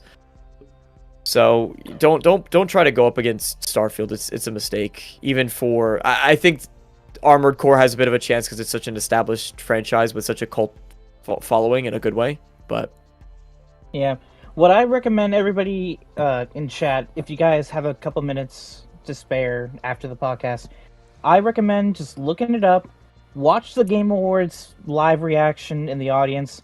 When they see Armored Core revealed and they see From Software's logo come up, you could actually hear the excitement that people want from an Armored Core game. Just that audience reaction alone was enough to make me look up the franchise and get at least a little bit hyped for it. When was the last time we actually had a good mech game anyway? Titanfall Can you all think of one? Titanfall 2, yep. I mean, besides Titanfall 2, because I don't think Armored Core is not for PlayStation, right? No, there was a crappy mech game that came out as sort of a Overwatch clone, but with mechs. I can't even tell you the name of it. I don't remember. Oh yeah, but KY There- Bob in chat. He says Mech Mech Assault. Assault. I have the Assault. physical copy. I can show you, Bob. I love that game. The game too. Show him. God, he's Show like him. Mech Assault, Mech Assault. Mech Assault. Yeah, big time. I get you. I totally understand. We're gonna. I mean, I'm not dumb. I know, I mean, but a let lot me- of people were excited because it's from software. I mean, that's the main reason why some people even decided to look into it. Yeah. But hey, I'm all for playing old games or games that haven't been seen in a long time coming back. And what were you saying, Mac? It's not that I'm not like okay, but the excitement is kind of like I don't know. I just don't think it's there. I understand that the crowd went crazy. Okay, I understand the 20 people that were in the crowd that day, 8 of them were cheering. I just don't. Yeah. I don't know how many people were there. I just don't think it's. I think it was like it's- 1,000. but they might have just hit like the 10 people that were screaming and their mic was just close by. I don't think it's as big as people think it is. You don't hear about it. You don't hear people like, oh, what was one of your favorite games growing up? Oh yeah, Unrecord. Like you don't hear that. I'm sorry, you just don't. And I'm not trying to be a dick, and I'm not going to say that the game's going to be bad. If it's on Game Pass, I'll probably try it. Am I going to spend $70 on that game? Probably fucking not. It's just my opinion. I just don't think people are more excited than people think they are. That's just my opinion about it. That's fair. Like when on the 28th when they show it, I'll look at gameplay or whatever they're going to show. 100%. That's what I do. I look at that stuff. I look at anything and everything to give it a chance. But do I think the chance is not high for me on this one? It's kind of like a lot of games that like I said, I go down the line and think of games and stuff. There's a lot of games that are like this that they act like it's hyped up and in reality it doesn't sell well, and then they're pissed off and they're like, why didn't it sell well even though it's a past history game? Because people get over shit and games they'll probably have the same shitty mechanics back then. You go play that game right, oh my god, the mechanics were awful. You go back and play those games. I just don't think it's as exciting as what you think it would be. Or I'm not saying you in general, but other people that are really excited. It's not a high community game, dude. Maybe in Korea probably like normal because they always got fucking 10,000 billion people playing them games. But in America side, I just don't think it's hyped up as much as you think it could be. I don't know. Yeah, I mean, I think No, obviously. Assassin's got an echo. Yeah. No, he says it's you. It's you, It- Assassin. it I'm is literally you, looking but- at the mic. Yeah, it's okay. I think that there might just be a I don't know if you just muted yourself or what, but it's gone. Perfect. But yeah, I think a lot of this we have to remember that nostalgia plays a huge part with these IPs, especially when they're 20 years old. And regardless if they're going to be good or not, people are still going to buy it. And I say this all the time, and I'll continue to say it. You don't go into a movie theater and pay for the movie ticket after you've watched it, if you had a choice. And that just goes for a lot of things in life. I mean, this is how it works. So if everyone goes and plays 20 hours of Armored Core and then they say, now I'll give you my $70, that's not to say that the game was good or bad, whether they decided to play it or not. But nostalgia is a huge marketing factor, and that again with the remake idea. I don't know. It seems like this is Armored Core 6. This isn't just like a reboot of the franchise. It's it's the next carrying on. entry. And to add on to your point, Red, From Software was not as big as it was when they were doing Armored Core back in the early 2000s, Yeah. late 2000s. I mean, they kind of did with Demon Souls, but the From Software from back then to now is not the same. Yeah. Like I said, it wasn't necessarily Armored Core that the reaction was, all hyped up. It was when they saw From Software's name that a lot of people took interest in Armored Core. It's the reason why I was interested in Armored Core, and I can probably tell you, a lot of fans of From Software who may not have ever heard of Armored Core are definitely now going to be interested, and they're going to be deciding whether they're going to pick up the game when they see how the game plays. I mean, Mac, I'm not saying that you're wrong. There's going to be a lot of people when they see that gameplay, if it's coming out on the 28th and they see it, a lot of people who have never heard of Armored Core, never played it, they know From Software's reputation, they're going to look at it. I guarantee half of them are going to say, okay, this is a game that I am definitely going to try. And then there's going to be another half that say, okay, this game is not for me. From Software is bringing this franchise back for a reason. I think it's to get a new generation of fans. I mean, why else would they bring it back after so long? It's absolutely to get a new generation. Assassin, mute your mic when you're not talking, so I don't echo. It's absolutely to get a new generation of fans. But just looking at some numbers here, and this was an article written in 2012, coming from Silicon Era. It says, this week in sales, Armored Core 5 is another success. It said it sold close to 164,000 copies in its first week. And at number 2 in the week of first week of February, Resident Evil Revelations was in number 2 with 146,000 copies sold. Let me say this: it's arena-based games. They're not selling well nowadays. They just don't. They're not as good as. I'm not going to say they're bad, but people want BR games, and when you're thinking of a mech game, they'll have to make it a BR mech game. They'll have to make it where you have your story mode where you do stuff. But I think that would be fine if it was a BR mech game. I think you might get more people into it. But if it's just an arena-based mech game, people will stop playing it within a week, and you will not. It will be gone within 2 months. It's just.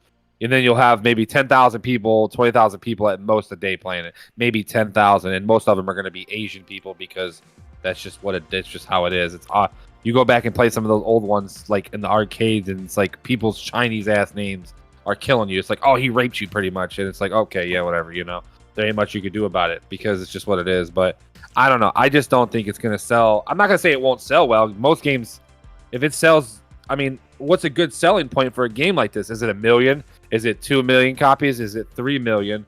Or is it even 500,000? How much does it actually cost to make this game? I mean, it's just... I think the benchmark is going to be in comparison to other FromSoft games. I mean, well, yeah, but you can't say that because that's tough when it comes to one. It absolutely will be. Yeah, but you can't... There's no way it's... Yeah, that benchmark's too high. That is way too high when it comes to... Yeah, I agree. From software games are... I love them. Don't put me in that situation. But like, it's not the same as what those games are, and that's where I stand with why I just don't think it will. It's not gonna sell. But who knows? I might be fucking completely wrong. It might get 5 million people to buy the game, and it might be probably one of the best tank games we've ever, or mech games, whatever you want to call them, ever made. But I just don't think. And this generation of gaming, I just don't think it's what people want as much as people think they want. It's like GoldenEye. Everybody talked about how they want to play remastered GoldenEye and go through the story mode. And I remember after the game come out, people dogged it, said it was shit, everything else. It's kind of the same situation. Yeah, this isn't the same thing, but it's like people like nostalgia until they play it, and then it's over with. It's just go play Halo 3, go play the old school Call of Duties and see how bad they are. You know what I'm saying? It's just stuff like that. Yeah, you remake them. Call of Duty 4 remake was horrible because it just wasn't it's just the way the games are nowadays. I just don't, they have to make it different than the old ways. I don't know. But who knows? Like I said, if it does happen, if it succeeds, good for From Software, just once again hitting a banger. But I think this will be one of their low selling games when it comes down to it, and then it will probably be dead within 2 years. Let me pose a scenario here, though. So there's a big hungry crowd for. So you have a small. Let's just assume you have a really small crowd for Armored Core fans, right? Let's just say, I mean, 164,000 copies in a week is not that good. Someone just mentioned, Bob just mentioned that 1 million for Dead Island 2. Oh, Boba, right? Boba Fett. Boba. Yeah. Sorry, thank you. So 160,000 copies in a week isn't that much. That's back in 2012, so do with that what you will. But you have a fan base too that's hungry for another Titanfall game, because which I know it's different. I know it's not the same, but it does have those mech qualities. It's a first-person shooter. Sure, it's different. I completely understand. But do you think that maybe there's a market there that's hungry for that type of game that will buy into it, whether it's from software? But that's what I'm trying to say. Anybody else? That's what I'm trying to say. You might get that. You might get that crowd, somebody coming. You might get, like I said, you might get 2 million people that play it, 3 million people play it and buy it. But then it's not what then they start playing it and they go, what the fuck am I playing here? This isn't what I thought I was going to get. Or hopefully on the 28th, we get to see some gameplay. I want to see some gameplay on the 28th. I know the game. If it's gonna come out this year, we need to see some gameplay now. Yeah. Not later. Wait, 28 is that the Sony conference is the 28th? No. This is for Armor Core. This is only for Armor No, Core. so I thought Armor they'd be Core with is 2020. apparently going to show their gameplay on the 28th. Well, That's when Jedi Survivor considered launches. gaming. That's a horrible day to do it. Well, Yeah, yeah, I agree. But see, the thing is, like, I look at it as when you get home from work, you eat your food and you watch it on YouTube. And you play while you're Jedi eating. Survivor. Well, you don't eat and play the game at the same time unless you like greasy controllers, or you eat with a fork like a weirdo. It depends on what you're eating, so I can't say much because you're Finger eating food, cereal. Mac. I mean finger Finger food, food. yes. So Yes, but I'll just say that I totally understand what you're saying, Mac. What I think this, regardless of what people expect, I think this will be really good from Soft to sort of spread their wings a little bit, do something a little bit different, because even though people love what they do, that formula seems to be working every time. I think really how they make it work is because of the fantasy setting that they have sort of leaned into for a long time. I don't know if the Armored Core setting is going to work with the exploratory wandering around the world in a giant skyscraper-sized mech, because Armored Core, if you remember, so Armored Core was always, if you remember, like the landscape of it, it was like you would, what I can say is I think that if they were to modernize it, they would make it to where you would sort of come back to your base and fast travel to like a base, rebuild your mech, repair it, do your thing, and then set back out rather than just staying out there and being because the formula from Soft is like what's around their corner. I want to go back out there, and maybe I'm just thinking too much on Elden Ring, but I don't know if it's going to be an arena base because they actually said what it's going to be. They actually had I don't have the quote in front of me, but they said. But okay, let's say it's a single player game. Let's say it's a single player game. In 10 hours, 20 hours, you'll be done with it and never talk about it again. There's no way that it's not an online shooter. You just don't do that. Yeah, but that's the thing. Software Like, we're going to talk about. There's no way you're going to be done in 10, 12 hours. No. But I totally understand what you're saying, Mac. I just think that it'll be different enough to where people will appreciate that they went out of their way and did something to freshen up the space, you know? Well, just remember, next weekend, the first thing, if it's bad, I'm going to prove my point next weekend. That's going to be the first thing I say next week. I just don't think it's just... And if it's good? And if it's good, then, hey, it is what it is. Then I was wrong, and I hope it is. I hope it is for just the people that are developing the game, because I feel like when you got to put effort 3 years into a game, 4 years into a game, for it to suck or for it not to sell well would suck for me in general. Imagine putting 4 years into your job and them going, "What business is closed? Good luck," or you suck at your work, so now we have to close down, kind of situation. That's what I feel like. From Software has two teams. Miyazaki was working on Elden Ring wasn't he working on that since Bloodborne, if I remember correctly? Yeah, but this is a little. And bit then different. the second team has been working on Armor Core since Is it the what? same Dark Souls 3. Yeah, I don't know. Yeah, I don't know. That's just my opinion. I just feel like that's what I feel. I feel different than you guys about it. I mean, it is what it is. So. How dare you feel differently? Feel like me and everyone else. I feel like it's gonna pull the For Honor. I feel like it's gonna pull the For Honor thing. Everybody's gonna talk about it when they see it. Then when they're gonna play it, they're gonna hate it, and then the game's gonna be dead. Like, it's just how it is. That's how I feel like it's gonna do. For Honor is great, by the way. It is great. I loved it. I was just playing it last weekend. You guys know that I don't play games. Come on, I'm an Xbot. But I was literally playing it last weekend, and I was like, man, this game is so good. But man, it's like you're running into. I played like 7 games, and in those 7 games, I played the same people almost every time, or close to the same people every time. There was like a new guy, 1 or 2 new guys out of the 8 people that were running around. There's not many people playing the game. That's the same. But I mean, the game is like 5 or hell, it's probably 6 years old, 7 years old now by now. But it was even like that after a month, maybe 2 months after the game come out. And then so yeah. Shout out to everyone in chat. Thank you all so much for being here. I know I keep saying that, but it seriously means a lot. This is kind of like the biggest crowd that we've had consistently for a long time, and it's great. I love to see everyone in chat talking to each other and hanging out, and just having a good time. And the community is so great and really supportive. Shout out to Timmy and KY Bob, Boba Fett Gaming. There's the people I'm seeing right now. Of course, Monad is in there. I'm sure Shooter is there listening as well. I'm sure Panda is still there listening. They're all working or just chilling at home and doing their thing, cleaning the dishes, eat some kangy doodles on the way. I like how you say the woman name and then you say the dishes. That's sexist, bro. I didn't say she was washing the dishes. I was thinking. I specifically said she was working. Don't defend yourself. She said she was working. Panda, defend me. Get in chat right now. Tell them that we're best friends and we wait till I show Bushido this. Oh god, that's a new one. Okay, good. Okay. Come at me. So yeah, any more thoughts on Armored Core? Yeah, sorry, I ramped. Oh, no. No. I think, well, to be fair, I don't think it's going to be as successful as Elden Ring, but it's definitely going to be a lot more successful than we all think. Elden Ring is literally one game of the year. You cannot compare this game to Elden Ring. Elden Ring is game of the year. It's probably potentially game of the century, Matt, bro. Like, I said it's not. It's not going to hit Elden smart Ring. ass. It's not going to hit Elden Ring sales. It's not. No, not even close. More successful than not we even think. close. It's gonna be like a turd in the fucking water just going down the river. So it's fair to assume success at the very least, not in comparison to Elden Ring, because of it's the same developer. Yes. I'm not saying it's going to be as successful. I think it will be successful, but not game of the year. Because of the pedigree of the studio that's making it. That's because all. Starfield. Even the chat is like dogging the game, bro. Like I'm with the chat. They're like, Boba said Armored Core more like Iron Board. I mean, somebody else said something else. I mean, it's just, it's. Hey, Red. Hypothetical for you.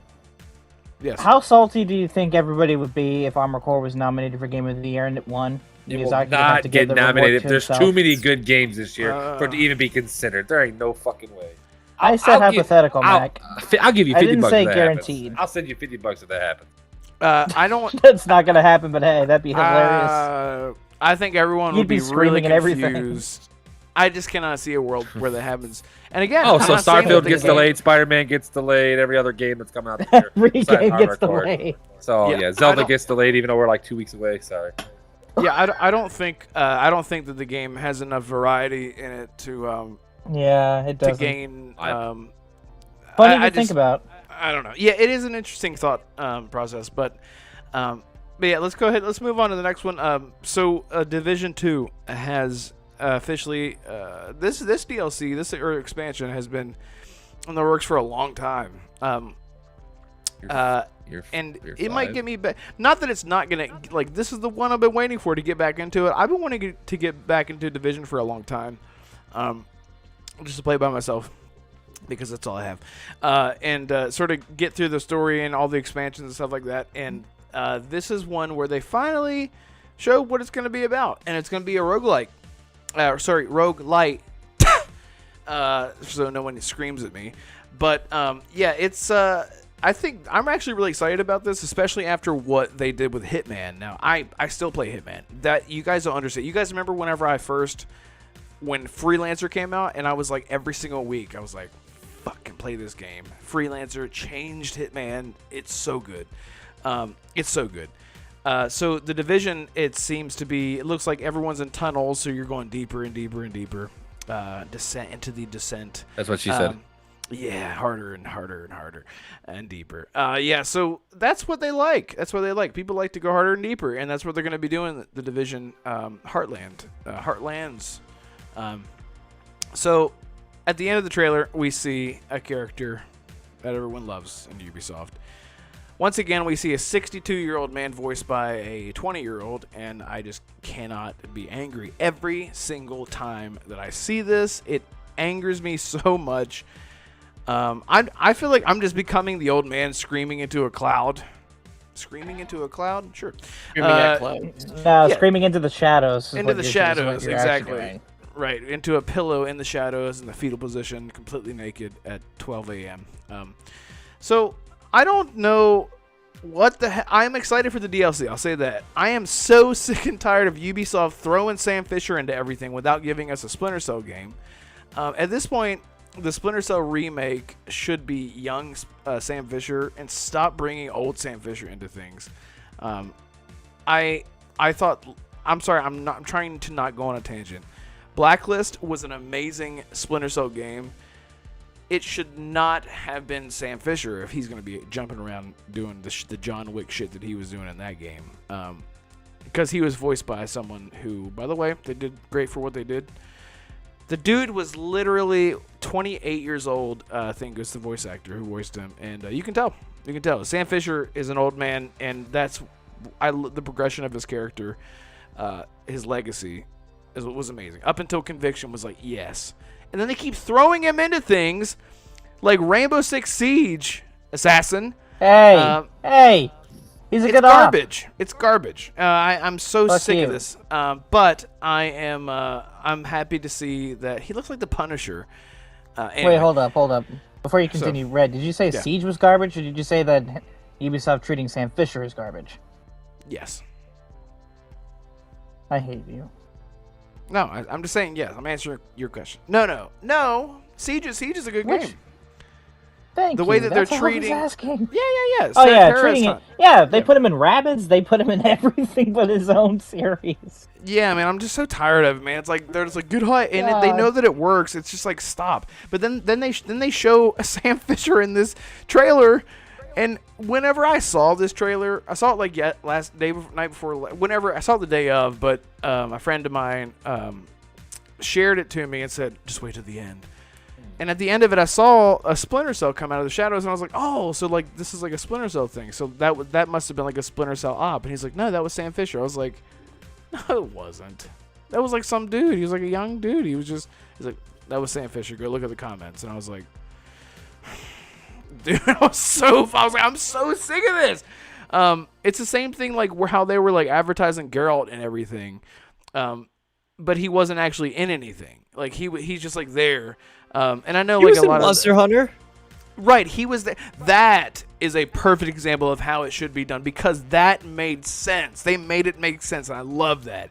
Because he shows up and he's like, I hate portals. And he's like in another world. It totally makes sense. I love that. In actually. Monster Hunter? What the? Yes. Yeah, No, it worked. it's Dude, great. it worked. It was great. It was awesome. really great. Because Geralt will go through portals in the game, and he's like, I hate this is why I hate portals. And he'll just like show up in like a random even in the main story, he shows up like in random ass worlds that he's like, what the fuck? By the way, Geralt teleports to Earth as we know it on this plane actually, and it's the apocalypse. The nuclear war has happened, and he teleports away. It actually happens in the books too. Ciri travels to Earth as we know it, where an apocalypse has happened. And Hey, so good. spoilers! I'm reading them. They're Are all right you- there? Are you? Oh fuck, man! Oh, that's not a big spoil. It is. You I'm- inconsiderate fuck. What the? I'm Look, on. Mac I'm on. fucking spoiled that I'm on the Michelangelo fourth. is I'm on the Tower of Swallow, and it's It's my least No. favorite book. Who doesn't know It is- Michelangelo's? That's Tower the of thing, man. Swallow Let is me tell you something. really Let me tell you hard something, Hold on, Mac. wait, hold on, No, hold on. let Why me tell you you something. throw I'm me gonna under meet the you. bus because you got busted? Listen, I apologize though because I didn't figure that was a massive spoiler. But more drama. We talked about Michelangelo literally like 3 weeks ago. What the hell did I spoil? We literally said it. yeah, you spoiled on it for the me. day. You spoiled it. How do I you was like, not know Michelangelo? We literally talked about it 3-4 weeks This ago. is my point, chat. I'm gonna put up a poll. Listen, chat. What is it Because with you you and the polls? think Are you becoming that a stripper? Are you something- becoming a fucking stripper or something, dude? You're putting up Yes. a poll every other week. So much polls today.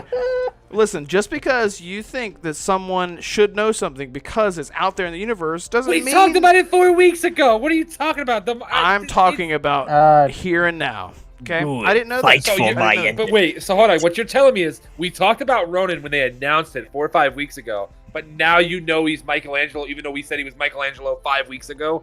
What? Mac, do you know how I know Mac? he's Michelangelo?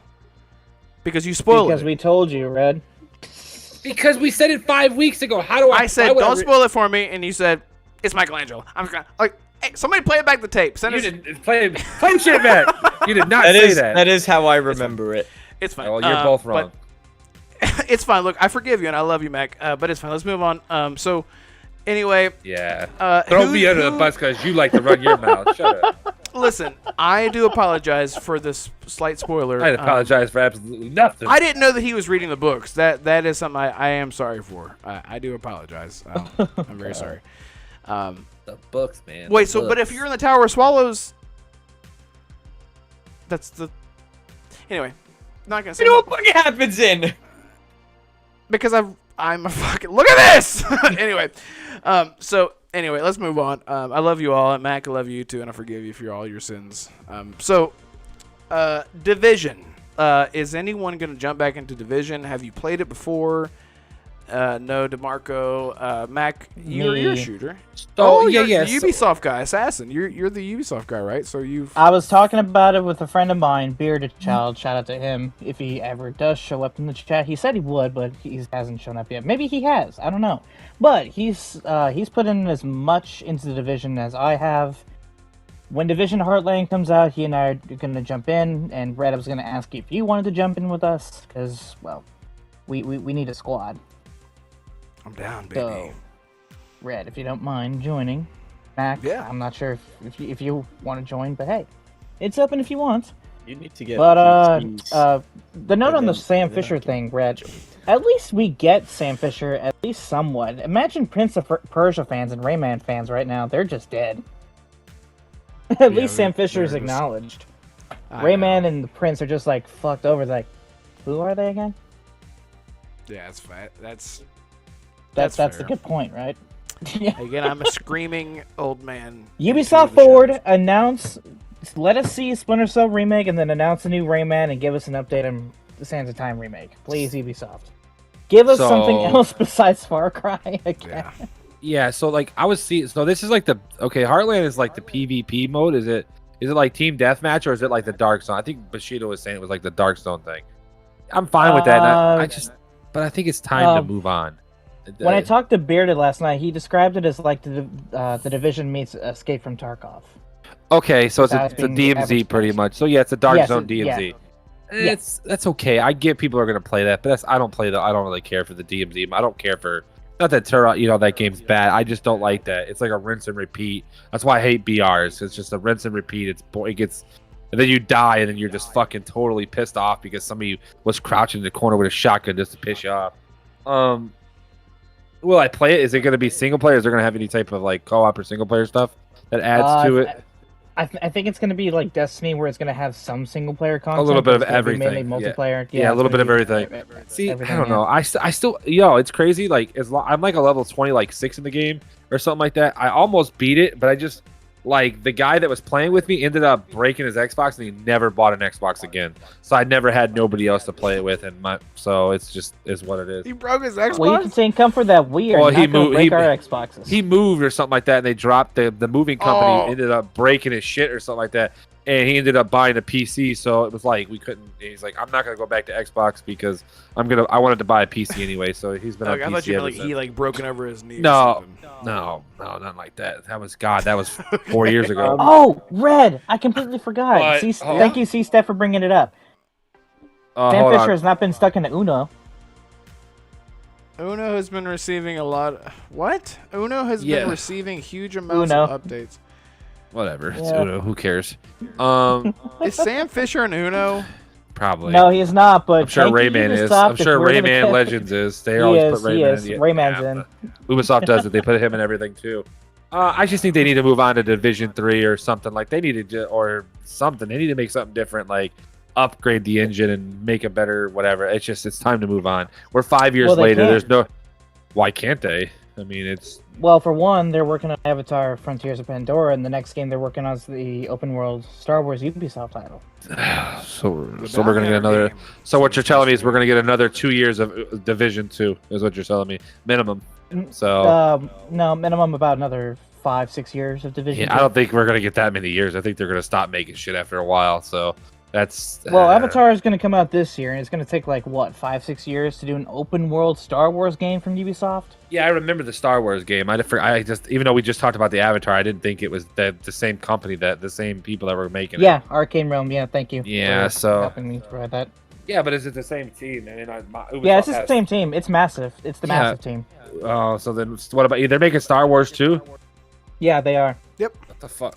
It's rumored to be a bounty hunter game. Has been for a while. It was rumored to be a Mandalorian game. Fine. It was later leaked that it was actually a bounty hunter game. Well, yeah, that I'll play that. That's we all know. Oh, this is a face off. I can't wait to see who can do a better single player Star Wars game. Respawn or Massive. I'm excited, man. It's gonna be Respawn. More Star Wars games. Star Wars are doing the games better than. Did you all see The Mandalorian? The games are better than the films. Do not ruin nothing with the Mandalorian. I'm finishing off but, the Boba but Mac, Fett. but Mac, everyone in the world has seen it. What do you swear to mean? God, You should know I will by ruin now. every game for you for the next year that I'm ahead of. Just remember. Yeah, I love it. So yeah, I need to get into. Monad says Heartland is PvE. I didn't know that. Yeah, see, So- it's Stephanie that said the so same it's bots thing. and players. Yeah, that's what I thought. But see, Steph just said the same thing. I thought, why not? They have so many fucking people that in Ubisoft. They got Quebec. They got the one that I know, Montreal. They got the main place in freaking Europe somewhere where it's at. You know what I'm saying?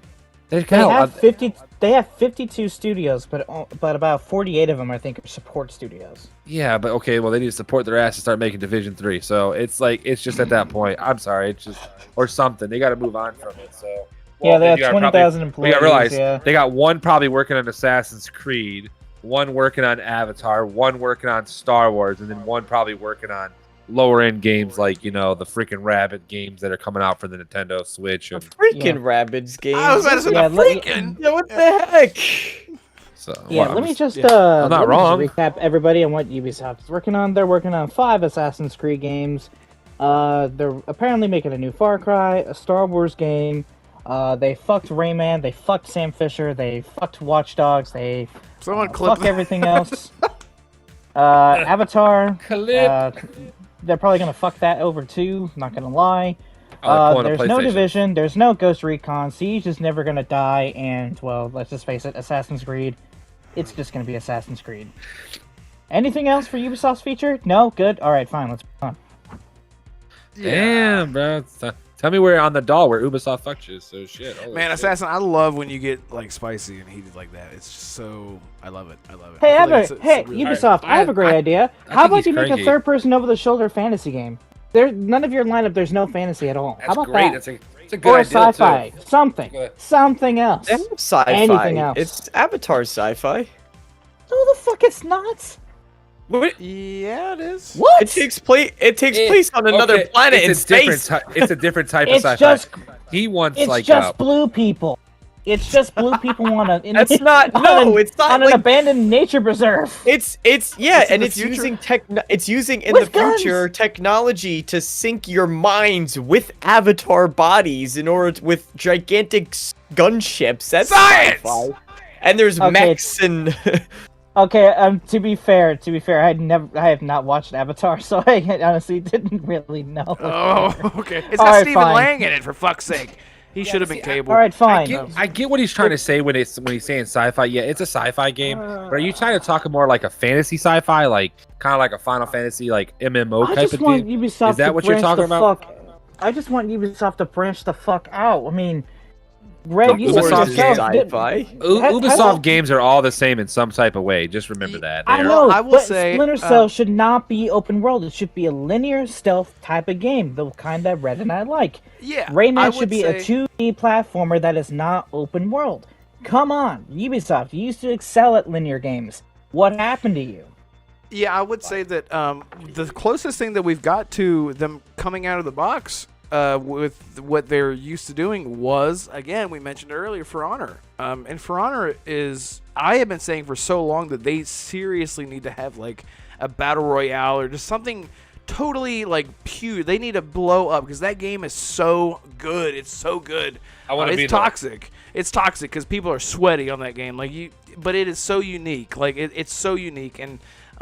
So they have the potential. They're just so comfortable because, again, this industry that we live in as consumers, the people making these games that are in charge of where the direction of these games go, they are not gamers, and that is unfortunate. That's just how it is. I so think they're seeing also what's trending. the current gaming industry punishes innovation.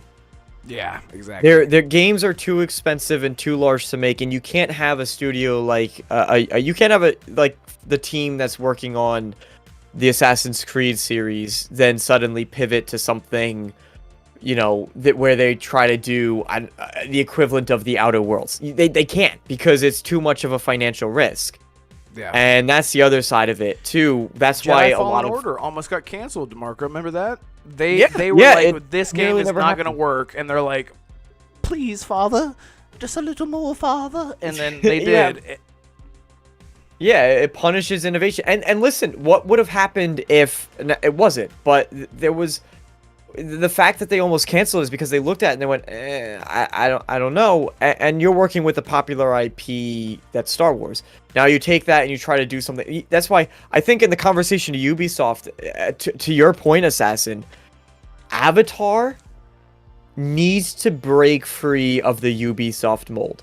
And if it is another Ubisoft game, then I think that one, it's not going to do that. It's going to maybe sell because it's Avatar, but I think that the future for Ubisoft looks very grim if they have Star Wars and they have Avatar, and they do not break free of their formula in any capacity. They have to. They must get rid of this Ubisoft formula. I can name 3 genres that Ubisoft excels at. They excel at. Or not excel at, but, you know, they make. Open world, first-person shooters.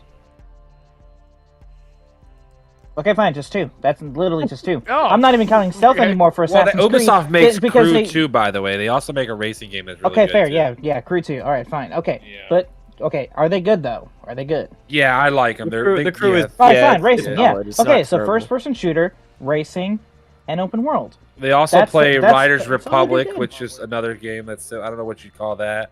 They made a game called I think it's called The Settlers, which is like a real-time strategy game. They made some more games. They made that Rocksmith game, that band game, but never succeeded. You know. Yeah, that's fair. But Ubisoft does not like to expand into other genres. They don't have a horror game. They don't have an actual fantasy game. They don't have something like a steampunk game. They don't have other type of genre games that would drive more people to their ecosystem, do they? I mean, they don't. Like I said, Rayman earlier, that was a 2D platform. Very horrible that was their mascot 2D platform. Whoever voted, you're dumb. What You're the dumb, heck, number 2. Red? That is the worst. How does that make sense? Obviously, it's It's Starfield. Welcome to the Renegade What Realm is that? Podcast, where everything goes, baby. I'm Make not sure to even drop a voting like. No, on the that. hell it's not. That is the worst poll in the history of C-Step. polls I think I've ever seen. It's a valid See, question. Steph, I I don't tried know. to find the good in everything, and even that was terrible. See, Oh, Steph, I speaking don't of know if I terrible. agree with that because hold on. Just see, Steph said Avatar won't break away because it's the same first-person style as Far Cry.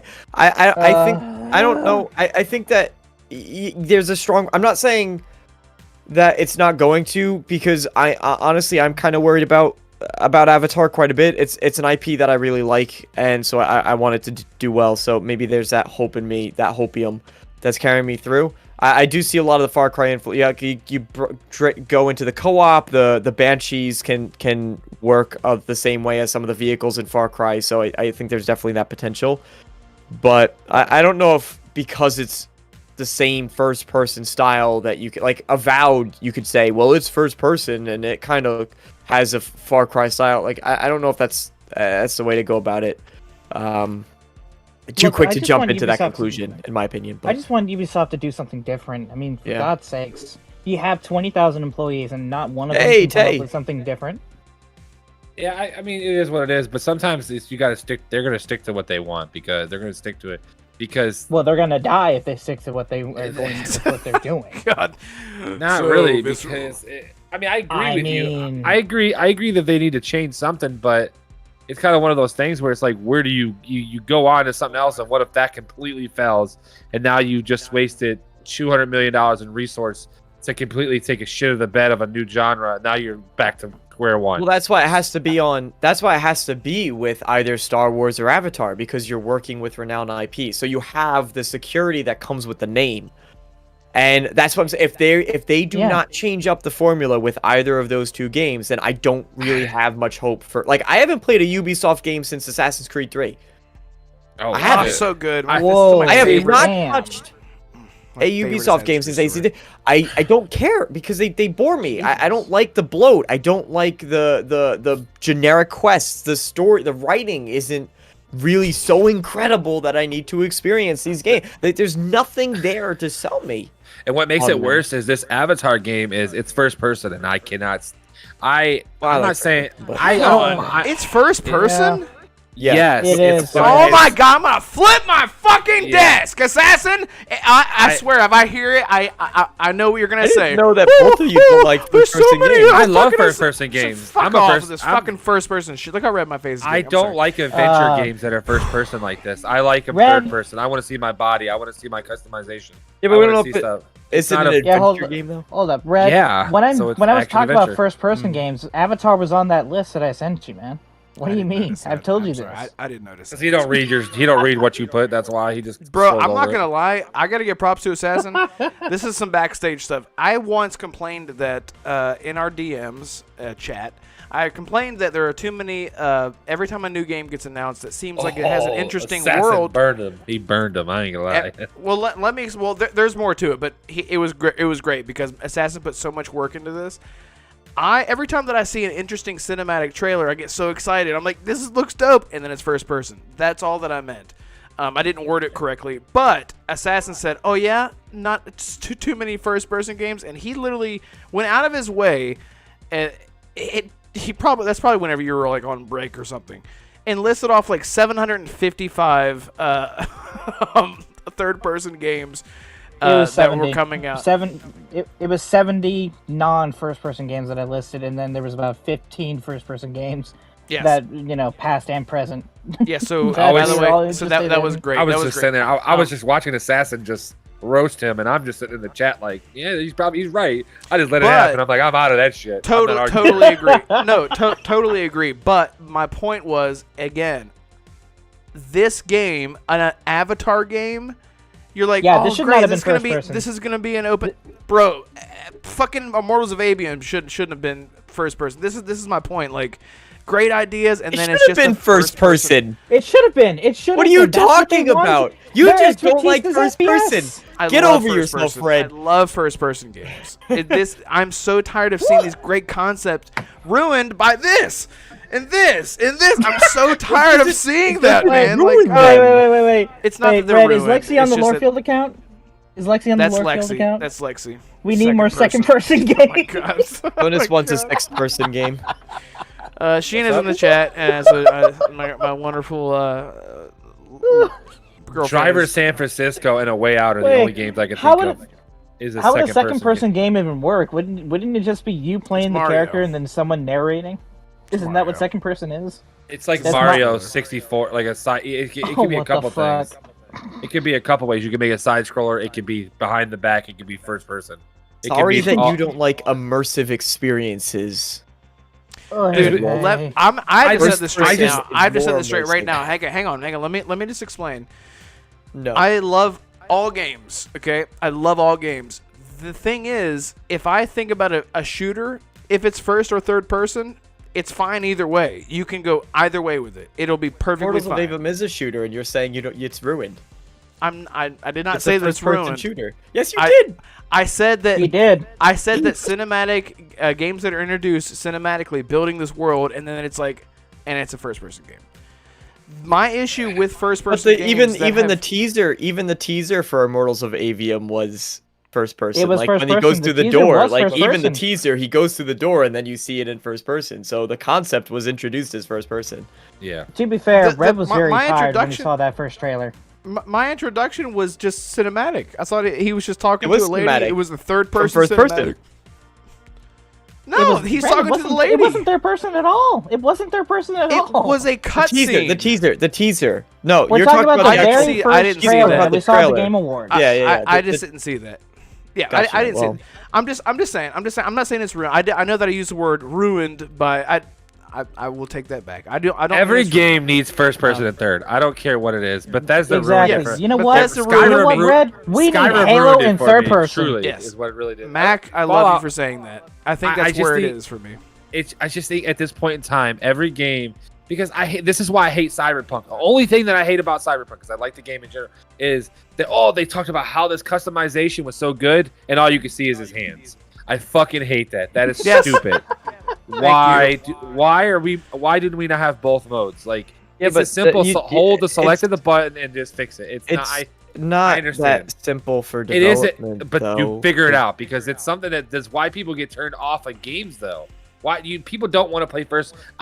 Immortals is the only game right now that is single player this year that I'm looking forward to. That's first person. Besides, the normal base Call of Duties. I don't know if a game like Doom would work in third part. But that's different. That's a first person shooter. This is like, I don't know. This is a little bit different. This is like an adventure game. This is like an RPG. It needs. What to about be something? Say it is called a magic first-person shooter. That's what they called it. But it's not really a shooter anyway. What exactly is it? And really, Red?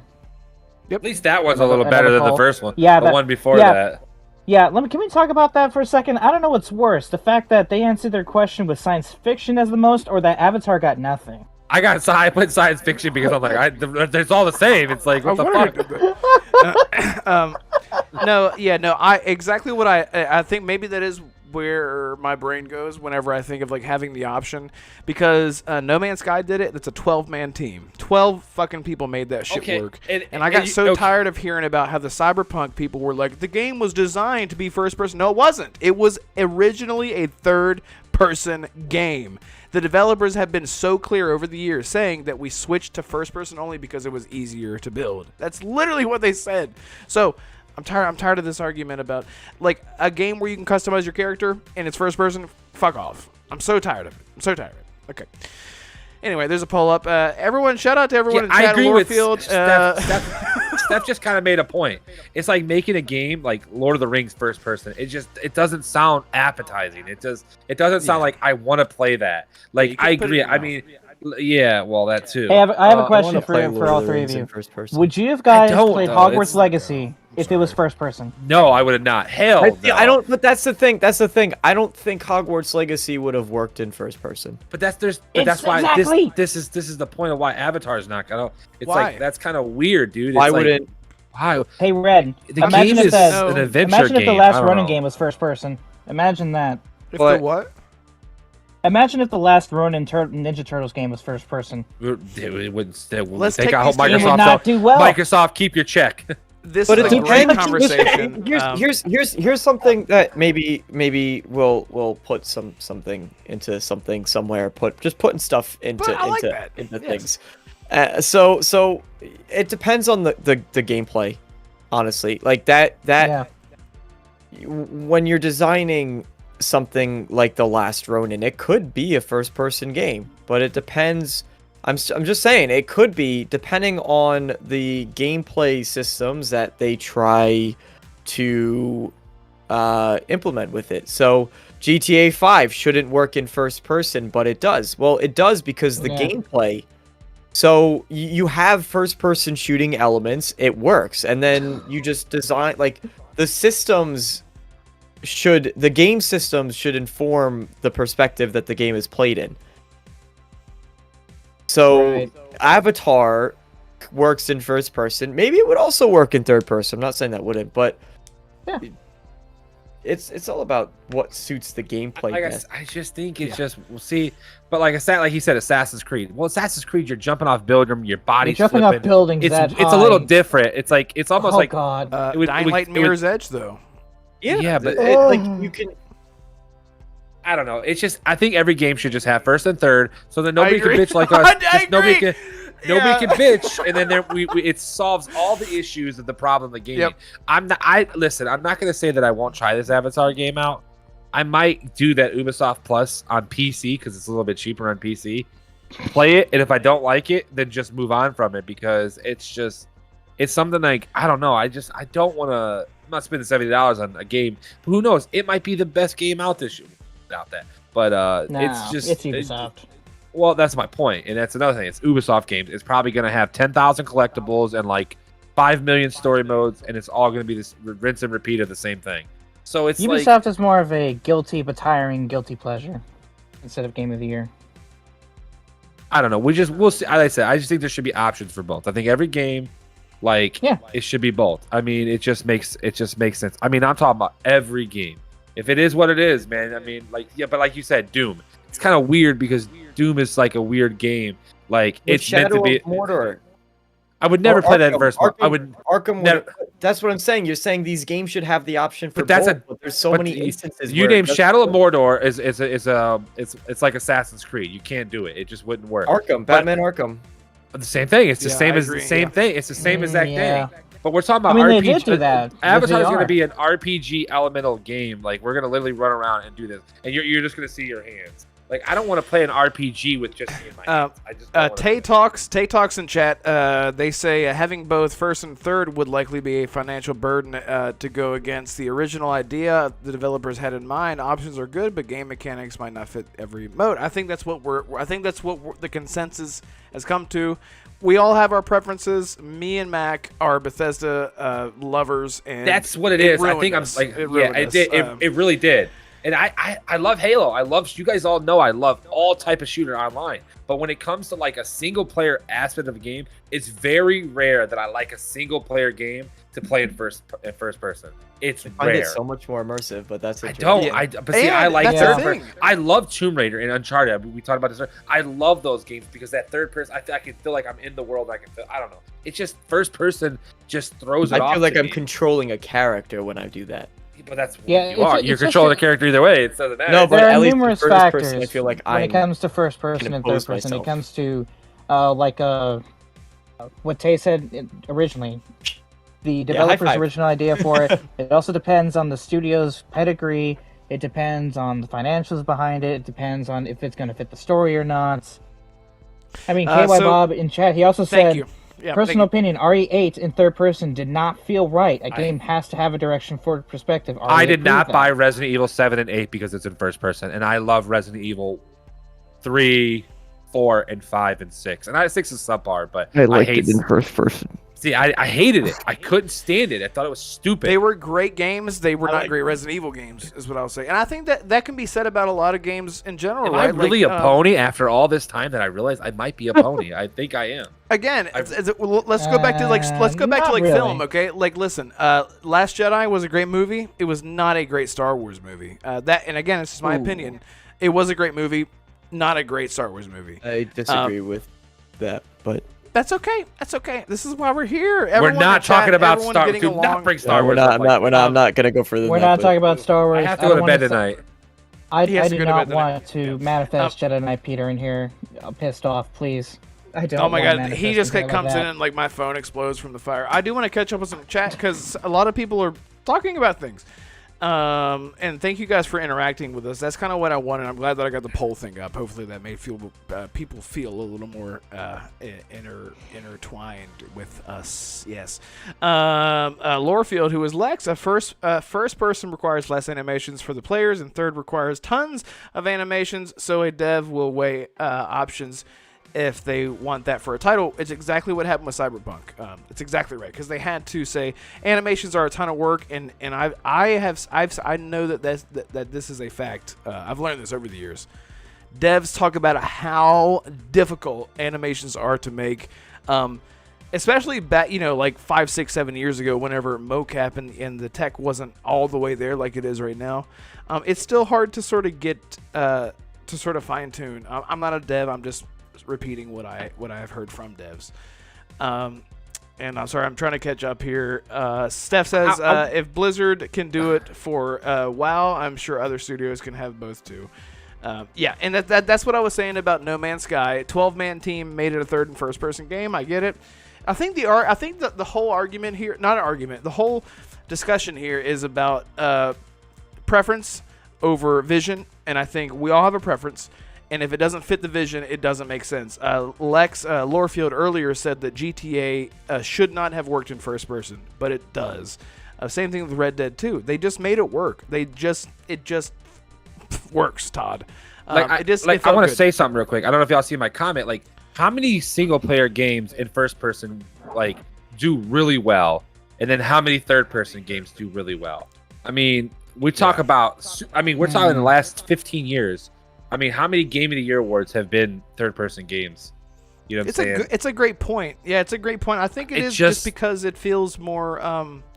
You're I more get connected. the first person. I get the you're- first person mode. It's great. I loved Mirror Edge, by the way. That's a game. That's the first person game I could think of that like I liked really well that was first person adventure single player game.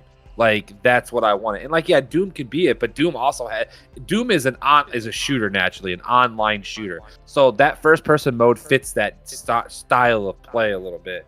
So hey, there's a question I want to ask you all about this, and this is a franchise that it's dormant right now, but there's a lot of people that when they talk about this sort of thing, they bring it up because of how well the developer has done this in the past. And Perfect Dark is doing this. But what about Deus Ex, where they alternate between third and first person? Perfect I think example.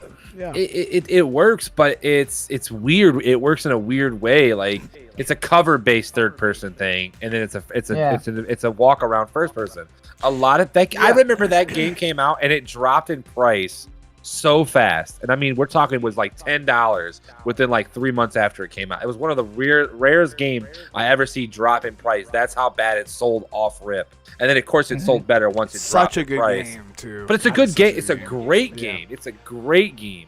But it just people just didn't like the way it felt when it first came out, you know? Would you have okay, I remember talking about this. I've talked about this a lot with my friends, but with Cyberpunk, would you have preferred that? Right.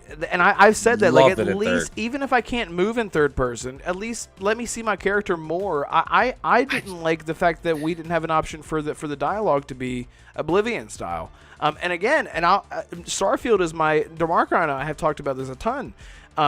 The fact that Starfield, my dream game, is locked into the Oblivion style face-to-face dialogue, I'm not a fan of that. I feel like that's my only complaint that I can think about. Yeah. But Skyrim, I would like have preferred an option. I would have preferred an option.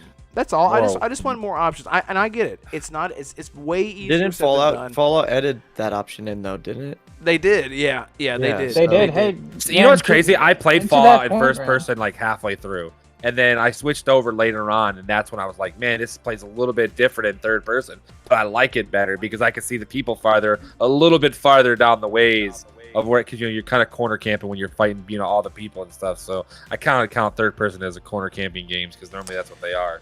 Arcane says, nah, fam, we need tank controls with a fixed camera, OG Resident Evil style. Yeah, there are some great games out there. Fuck that. I'd rather just not play gaming no more. Assassin recently went and tried to play the DMC games, and he fell off immediately because he didn't know that they were tank. No, I didn't fall off immediately. It's just because other games came up. But,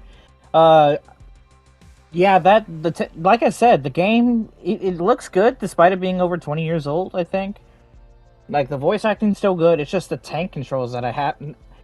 It's not that it made me fall off. It's just it's something that I'm going to have to get used to. But if I had to choose between tank controls and normal controls, modern day controls, I'm obviously going to pick modern day because that's what I grew up with. Yeah. I y'all totally had tank controls back then, but you guys would be okay with that now. Or maybe y'all wouldn't. But if a game came out with tank controls, the older generation will go, oh, okay. It's nothing I haven't played before. I mean, I would have preferred modern, but I can play it.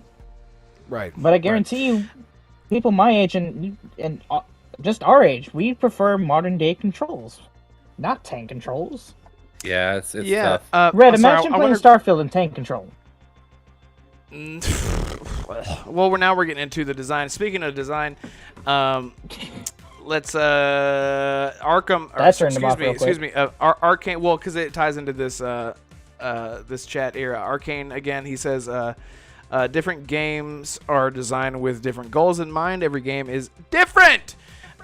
We can't make these blanket generalizations that all games should have a first and third person mode. And I totally agree. I totally agree with that. I totally agree. I think we're all on the same page. We have different preferences. And I think we have all sort of agreed that different games will not work with both, like the Arkham games, Assassin's Creed games. I think that the reason that games like Dead Island and Mirror's Edge work a lot is because there's a lot more interactivity there that is shown in first-person interactions rather than having a lot of stylized, flashy movements that would look a lot better in third person, like a Batman or an Assassin's Creed game, something like that. God, so I can't wait for Xbox to showcase in 3 years. Halo 6 is going to be third person and Gear 6 is going to be first person. Halo should have an option for third person. I saw the mod for Have you ever listen? Okay, go play Halo 3. and pick up a Turk or like one of those like little pods or whatever that you can run around like heavy thing. The game looks amazing in third person. I think you should be able to do it in like the campaign. Online might be a little bit different. It would change the game way Halo is truly played. With you. Yeah. So Real quick, I'm sorry, real quick. I just want to grab Tay.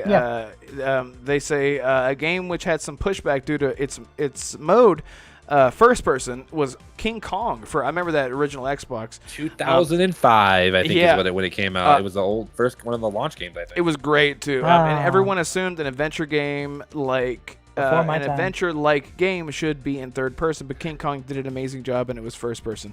It was linear, to be fair, but I totally understand where you're coming from, and I totally understand that that they pulled it off. They made it really work, and that was a great game. Yeah, that takes me back. That was 2005, though. Will it work now? Is what we see. No. What about that first person Last of Us mod that's been going around recently? Oh, was that? I haven't checked it out. Oh man, it's on PC. I heard so much bad things about Last of Us on PC. I wouldn't even think about looking into it. Yeah. No, I'm not buying the Last of Us PC. I don't want to support Naughty Dog releasing 4 remakes. I honestly hate that. Like as a principle, I'm just not buying the game out of principle, to be honest. But no, Last of Us mod on. DeMarco. Yeah. Hypothetical for you, man.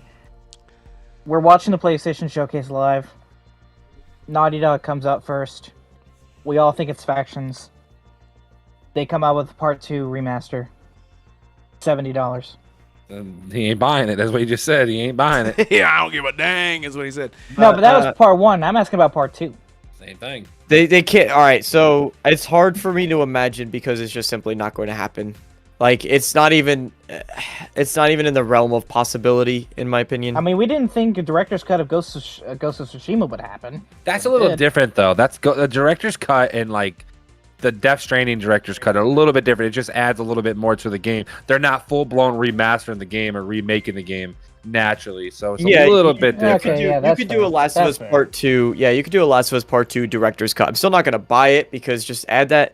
Like, don't charge me for that crap. Put it in a free update. Bethesda did a whole, like, it should have been in the game from the get-go, but Bethesda with Fallout 4 did the whole survival mode update. The Witcher 3, how many free quests did that add? And they're short little things. Almost 20 pieces of DLC for free.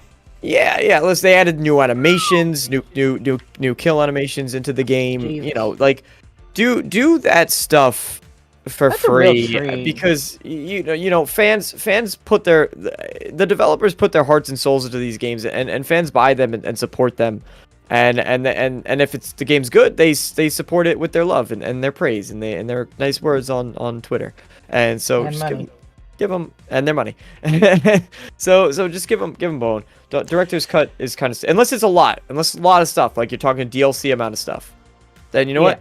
Fine, director's cut. But at that point, you're just talking a Game of the Year edition, which we all know you don't need to win Game of the Year to get a Game of the Year edition. So, right. I'm fine with those kinds of things.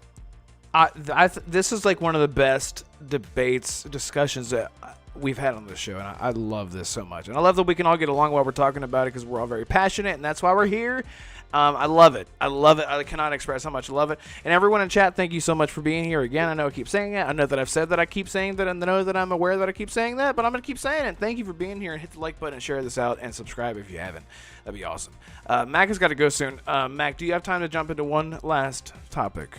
Yeah, we'll figure it. Yeah, about 5 minutes I got. That just released? What is it? The Flash trailer that just released? Oh, fuck, man. Man, I do want to talk about... Let me leave, and then you guys can have a full-blown conversation about that. Yeah. Let's okay. Yeah. If we have time, we can jump into that. So Casey Hudson, who is, we all know who he is. Okay. Daddy, he's Big Daddy from Mass Effect days and fucking KOTOR, right? I mean, he's the one that sort of, he's the one. Okay, he's the one. And he has, I don't want to misquote, Assassin is the one who brought this topic on board. And Assassin, do you want to take us into this? He has a new sci-fi IP in development, right? AAA? AAA, yes. So, Casey Hudson, who I'm sure that all of you old school BioWare fans, you know his work. Red mentioned earlier, Mass Effect, KOTOR. Did he work on Dragon Age and Jade Empire? Or no? Jade Empire. I want to say yes to Jade Empire, but don't quote me on that. Okay, well, anyway, people know his reputation at BioWare. He's one of the leading developers from those old legendary BioWare days. He left BioWare back in, I think, 2017, 2019, somewhere around that time. Founded his own studio called Humanoid Studios. He's working on a AAA sci-fi. I don't even know if it. I'm not even sure if it's RPG. I'll just know it's AAA It just says sci-fi. it says sci-fi fiction IP is what it is. I remember seeing it. Yeah, it's a probably rumored to be called September. Space Age Parallax is what it's apparently called. Yeah, so it's probably gonna be okay. So I'm gonna go ahead and put my thoughts in, so I can just say it, and then I can just go ahead and leave. It's gonna be similar to Mass Effect. The success that he had on Mass Effect, I'd be very surprised if we don't get a driven game similar to that. Like, I mean, he also is a part of the the Star Wars brain fart. We just talked about it. KOTR, whatever the heck it's called. Yeah, KOTOR. I mean, he's part of that. I mean, he's part of the the Mass Effect trilogy.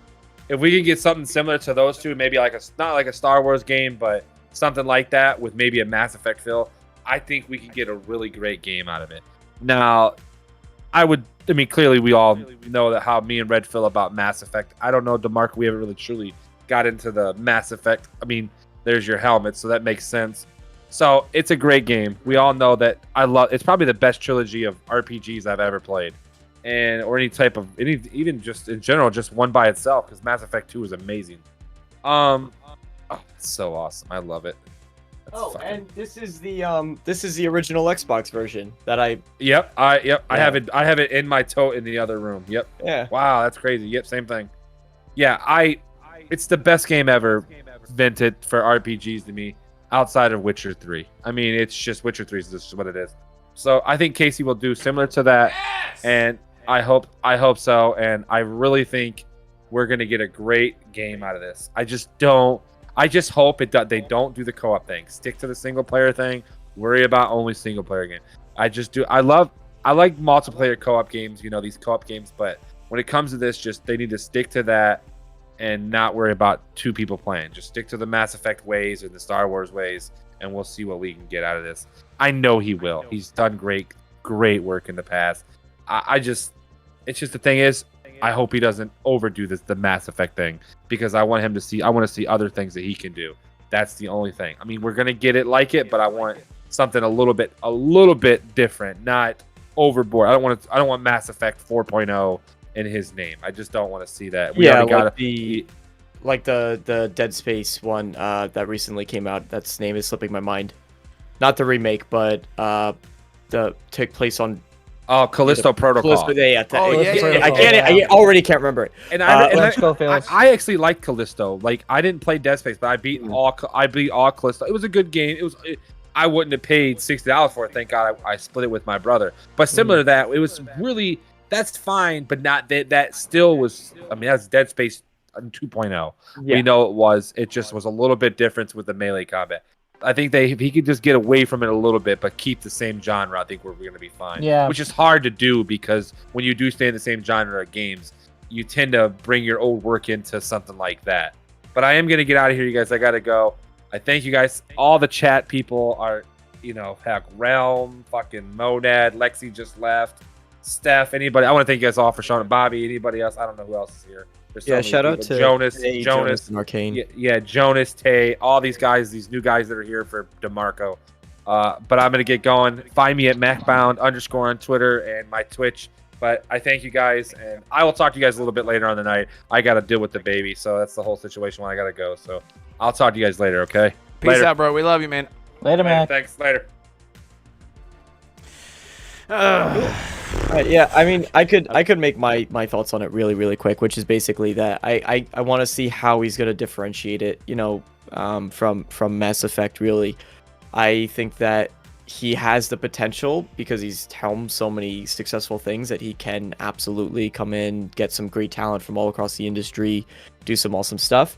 But if we see, for example, the Take-Two squad mates out on your mission, and then it's a similar RPG with all of the choice. Like I think the choice and consequence is great. I want to see that carry over. But even if the small change is like, no, you get one squad mate to take out, like that I think is, changes the way you think about things. You don't have as much accessibility to all the powers, and it's a little bit more of an, and if it becomes more about, less about assembling a crew, and it's more about these are the 4 people that you're with, and you don't have this squad of 7 different people that you can take out. If he's gonna stick to somewhat loosely the Mass Effect DNA, then here's the 4 people. Get to know these 4 characters really super. That's what Jedi Fallen Order did. You had 4 characters, Cal, and then 4 supporting characters. So I'd like to see that kind of stuff. Yeah, and Assassin is actually going to be streaming Mass Effect again very, very soon. So I'm really excited for him to do that. And when are you going to start streaming that again, Assassin? So I love the Arizona. You cut out there. What'd you say? Nothing. Just enjoying a good old Arizona tea. Sponsored by us. Welcome, Bobby Kotick. Sponsored by the viewers. No, In I'm just chat. kidding.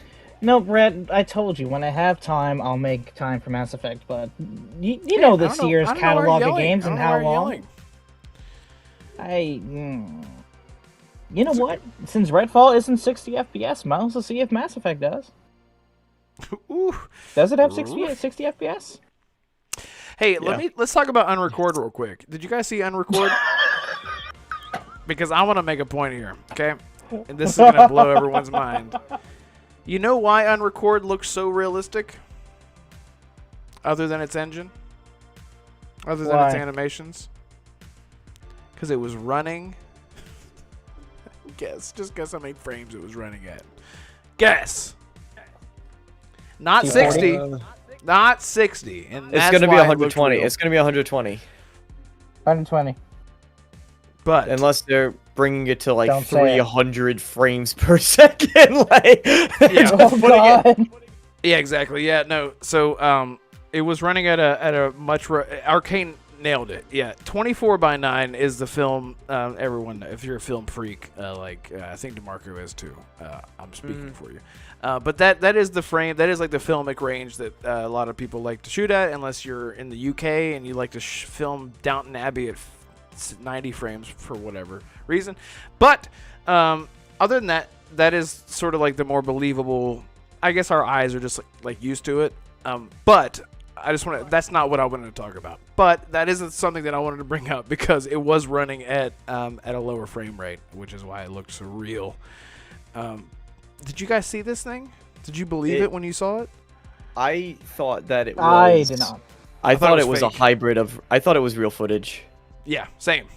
Because the thing that throws me is it's a first person shooter, and the thing that's confusing is the developer said it's not a VR game, but the motion where the weapon moves is not what happens in any shooting game ever that's in first person. Normally it's like this, right? Because it has to feel natural, but you're looking at it and he's like looking over here and then he's like Exactly. Yeah. and it just doesn't make sense by the logic of anything that's ever been shown in a first person shooter unless it's VR. Right. But it's not VR. He said it's not VR. So Yeah, Assassin, what'd you think when you saw this thing? I thought it was something for a TV show. I'm gonna be honest. I didn't think it was actual gameplay. Who's the team behind it? Is this it's one dude, I think, right? He's just just one guy. Yeah. one guy? Wow. Someone hire that man, please. Oh, they will. They will. Did you notice something that I loved? I thought it sort of added to like the scary realism of it. Did you notice that the enemies That it was a cop. Was it Well, a that's cop? actually a bit. Yeah, that's actually a bit of. There's I air quotes around this. There's a controversy around it because it's a police officer, and he runs into Oh, a I didn't building know and starts. Yeah. He runs in. Actually, is it confirmed that it's a police officer? Because I thought everyone just assumed it was because it uses body cam footage. I don't think it was confirmed. I think a lot of Yeah, people are so- just I'm assuming not it sure. is because of the body camera. Yeah, angle. so there's a small little some people on the internet are getting upset because it's body cam footage. So I guess the assumption is that it's a police officer and he runs in and he doesn't do any of your rights whatsoever. He just runs in and starts shooting people as soon as he gets inside. And so there's no context around why the person's in the building. It doesn't make sense because a lot of things are done from body cam, not just police officers. A lot of the footage that you see from tons of other places are using body cams as well. So airsofting is a great example of that. You go airsofting and they're using those types of things. So yeah, so that's a small controversy, but I digress. Yeah, I thought that once I loved, because I do watch the I'm sure if anyone, and maybe some people in chat know if you've seen the Star Wars fans, this is old. I know you know what I'm gonna say, DeMarco. There is this first-person video. There's a few of them out there. First-person modern-day Star Wars videos that are filmed from the first person, and it is so good. Like, imagine what's that? Hardcore Henry, except it's Star Wars. Like, there's like a moment where like a dude like reaches out. He like reaches out, and of course, just imagine it's first-person Hardcore Henry, okay? The dude like reaches out and goes like this to someone, and they just like smack right up against the wall like with his hand, and it looks so good. And I love that kind of stuff. The choreography is just amazing, and that's what I thought that this was. I thought this is what that was, until the dev actually came out and said, "Y'all don't believe me? I'll just show you." And so he went and he recorded in engine. He went free cam. So if anybody doesn't know what that means, he literally broke away from the avatar and he went around the entire environment, showing that it is not a video. It is really an in-game, in-engine. It's real. It's a real functioning system or game. Well, we're gonna call it a game because as real as it looks, it is a game. There's a demo, I believe, too, right? Right. It does have a narrative and everything. It's got twists and turns, and it's very dark and gritty. So that was awesome just to see that it was real, and it is scary to think about something that looks so real and where your brain is like, I don't know if I feel okay doing what I'm doing. And I think that was another design decision where he decided to blur the faces of enemies because if you can't see the enemy faces, your brain is sort of like, whatever you can't see, your brain just sort of fills in the blanks for you, which can be scarier or more, you know what I mean? So if you can't see the enemy's faces, like I just killed a real guy, or like seeing like someone very attractive and they're wearing, less than natural amount of clothes, your brain is sort of like, bloop, like, oh, I go straight to like bikini or whatever you prefer. It's sort of like some things are, whenever they're left up to the imagination, they can be better in a way. So I'm really excited to see this kind of tech go forward. And I don't know. Like, I don't really know how to I just wanted to bring this up because I thought it was so interesting, and it blew me away. It blew me away. Because I was like, this isn't right. This isn't real. There's a couple scary things about it, too. I don't necessarily agree with this point, but one thing that I heard discussing, Angry Joe was talking about this, is the idea of, video games, which is proven to be not true, but video games inspiring violence. And so you have this hyper-realistic shooting game where everything looks real and the people you're shooting and the way they fall and all that, because there's so much attention to the details in the animation that looks so realistic that it's gonna help fuel violence because of gaming. And now everyone's gonna, I shot these people in the game, so I'm gonna go do it in real life now because I got a taste for it. Taste of you took it right in my mouth. Yeah, exactly. It's not. I don't think that's an argument, but that's something that Angry Joe is bringing up. So obviously they had seen that argument somewhere. But the realism does get to a point where it's a bit uncanny, and that's the direction that games are headed in. I mean, you see the tech demos for when Unreal Hellblade 5 was first being shown off.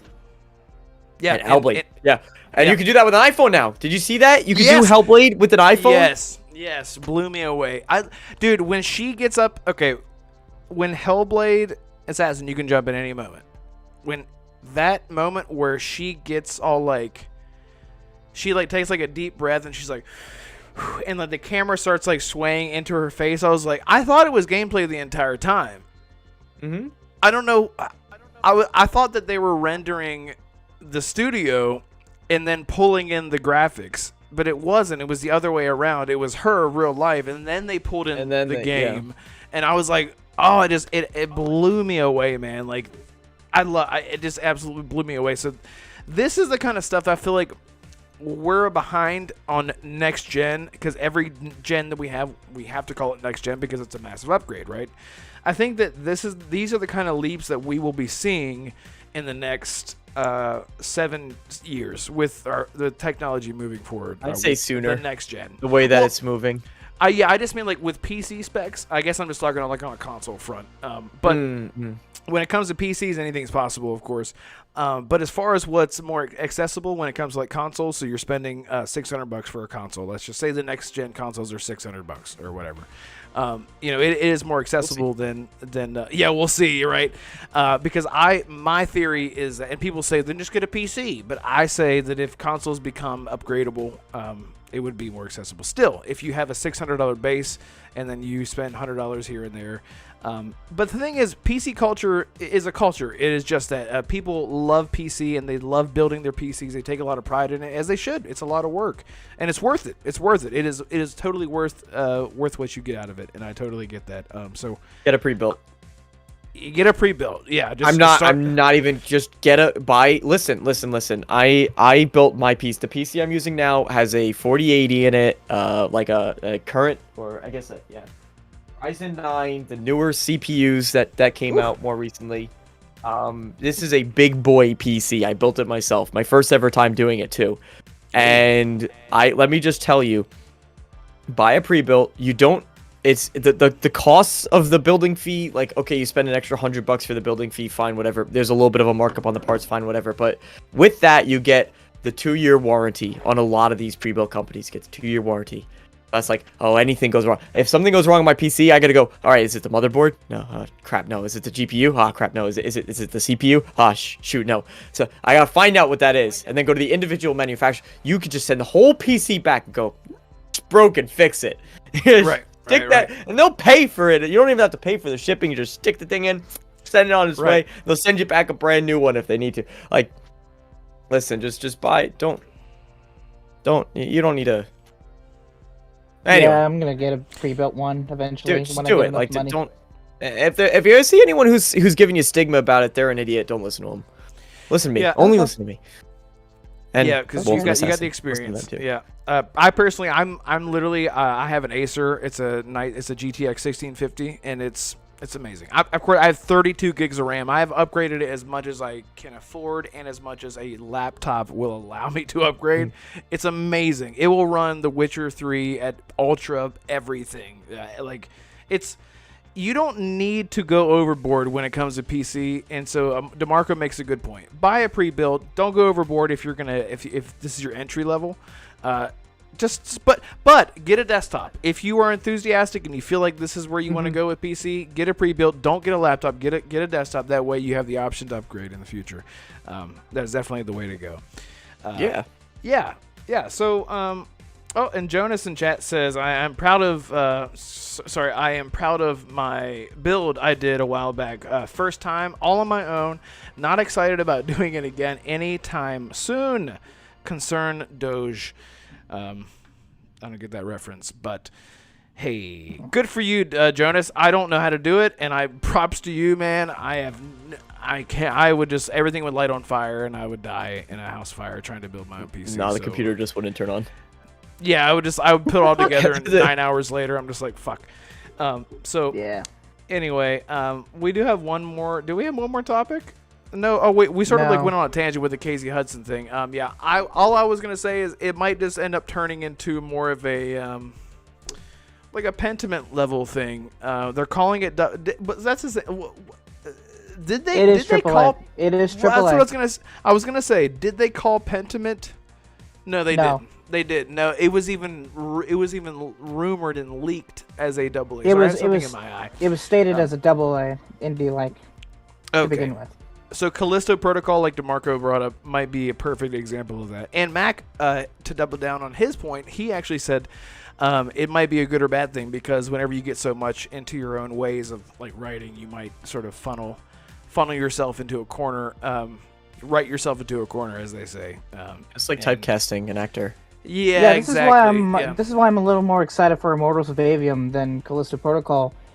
Glenn Schofield and Brett Robbins both were visionaries on the original Dead Space, and while Brett decided to do something different with Immortals, Glenn decided to stay near, the Dead Space formula of a third-person horror game. And I mean, I'm not gonna say that Glenn didn't want to make Callisto Protocol, but he obviously did. He made the game, but yeah, I don't know. When it comes to developers trying something new, I don't know. I just get a little bit more excited for that. And this is a point of contention. Like I told Mac this a few months ago. We have got to start looking at the studios, be it AA, indie, or AAA, that are not well known. Like Ascendant Studios, like we mentioned earlier. No one knew who they were. Jeff Keighley came out on stage. This is a new game from a new AAA studio. Magic FPS. Showed off the game. 3 months later, there's a ton of hype. The gameplay trailer has like 1.5 million views. Wow, and they just did a live stream today. They just did a YouTube premiere today that talked more in depth about the gameplay information and all the RPG mechanics and some Metroidvania stuff that's in it. Like, sounds awesome. I will tell this to chat every time it's discussed. Do not sleep on the AAA independent studios that are not under a publisher. Mm-hmm. Do not do it. Well, because they're under if EA Immortals originals. ends up being good, we saw Haze Light a few years ago when they released It Takes Two. They're not under EA, but they released a Game of the Year contender. Yes, exactly. But all I'm saying is, do not disregard a AAA, a AA, or independent studio just because you don't know what type of game they're making, or just because you don't know if you're gonna like it, because you never know. Like I said to Mac before, you never know which studio, which AAA studio or whatever studio, you never know who's gonna be the quote-unquote new BioWare. You never know who's gonna be like the quote-unquote new Bethesda. Because eventually, the old will eventually cease to assist, whether in terms of quality or they just dissipate. Invest in new talent. Invest in old talent that are doing something new. Like Red, I mentioned before my technical issues, I was going to do a video listing off a bunch of studios that, we should keep an eye on. One of them, and I'm just going to say this, one of them is Wildflower Interactive. The studio head is Bruce Straley, who worked on Uncharted and Last of Us. We know his pedigree. We know what type of games he makes. He makes story quality driven games. So of course I'm going to keep an eye on his studio. Of course I'm going to keep an eye on what he's working on. It's the same concept here with Casey. Y'all know his pedigree at BioWare. You know what franchises he's worked on. You know what he's capable of. So of course you guys are going to keep an eye on Humanoid Studio. The name of the company that he runs. This is something that I think that we as a... I'm not going to force you guys to do it, but I think this is something that we as a podcast should, champion. Like, we should promote it, right? We should promote. Do it. Look, keep an eye on these studios. Yeah, listen, I always say innovation comes from indie games. I firmly believe that, because they're the one that take the biggest risks with anything. You look at... Like Hades. Well, actually, ironic you should bring that up. I just started playing Hades recently for the first time. I'm going to, before Hades 2 comes out, I'm going to play it. I just started playing Hades, but you look at even something like what it was the Pony Island developers did with... it's getting late, the name's escaping me. With the card game. The card game that came out.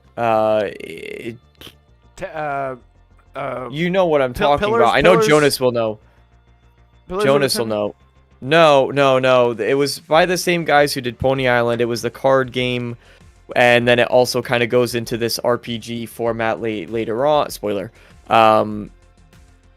Really, like any other game Inscription, except Inscription. That was it. Oh, I never Inscription? heard of I that. got What it before Jonas chatted it, so I got it on my own. Inscription, yeah, like Inscription was really cool. Undertale, I mean, how do you not bring up Undertale as far as indie games go? Five Nights at Peanut Freddy's, Bridge I of know it's a Spirits meme, from but Ember Lab. Risk Stray, of even from Rain was Annapurna. another one. Stray, Annapurna, you know, I'm going to keep saying this to chat. Keep an eye on these studios. You never know when they might come out with something that you love. How many You never know. games were inspired now by Slay the Spire 2? I mean, Yeah. or the fact that Starfield is influenced by FTL. Todd Howard explicitly said FTL is in Starfield. Like, yeah.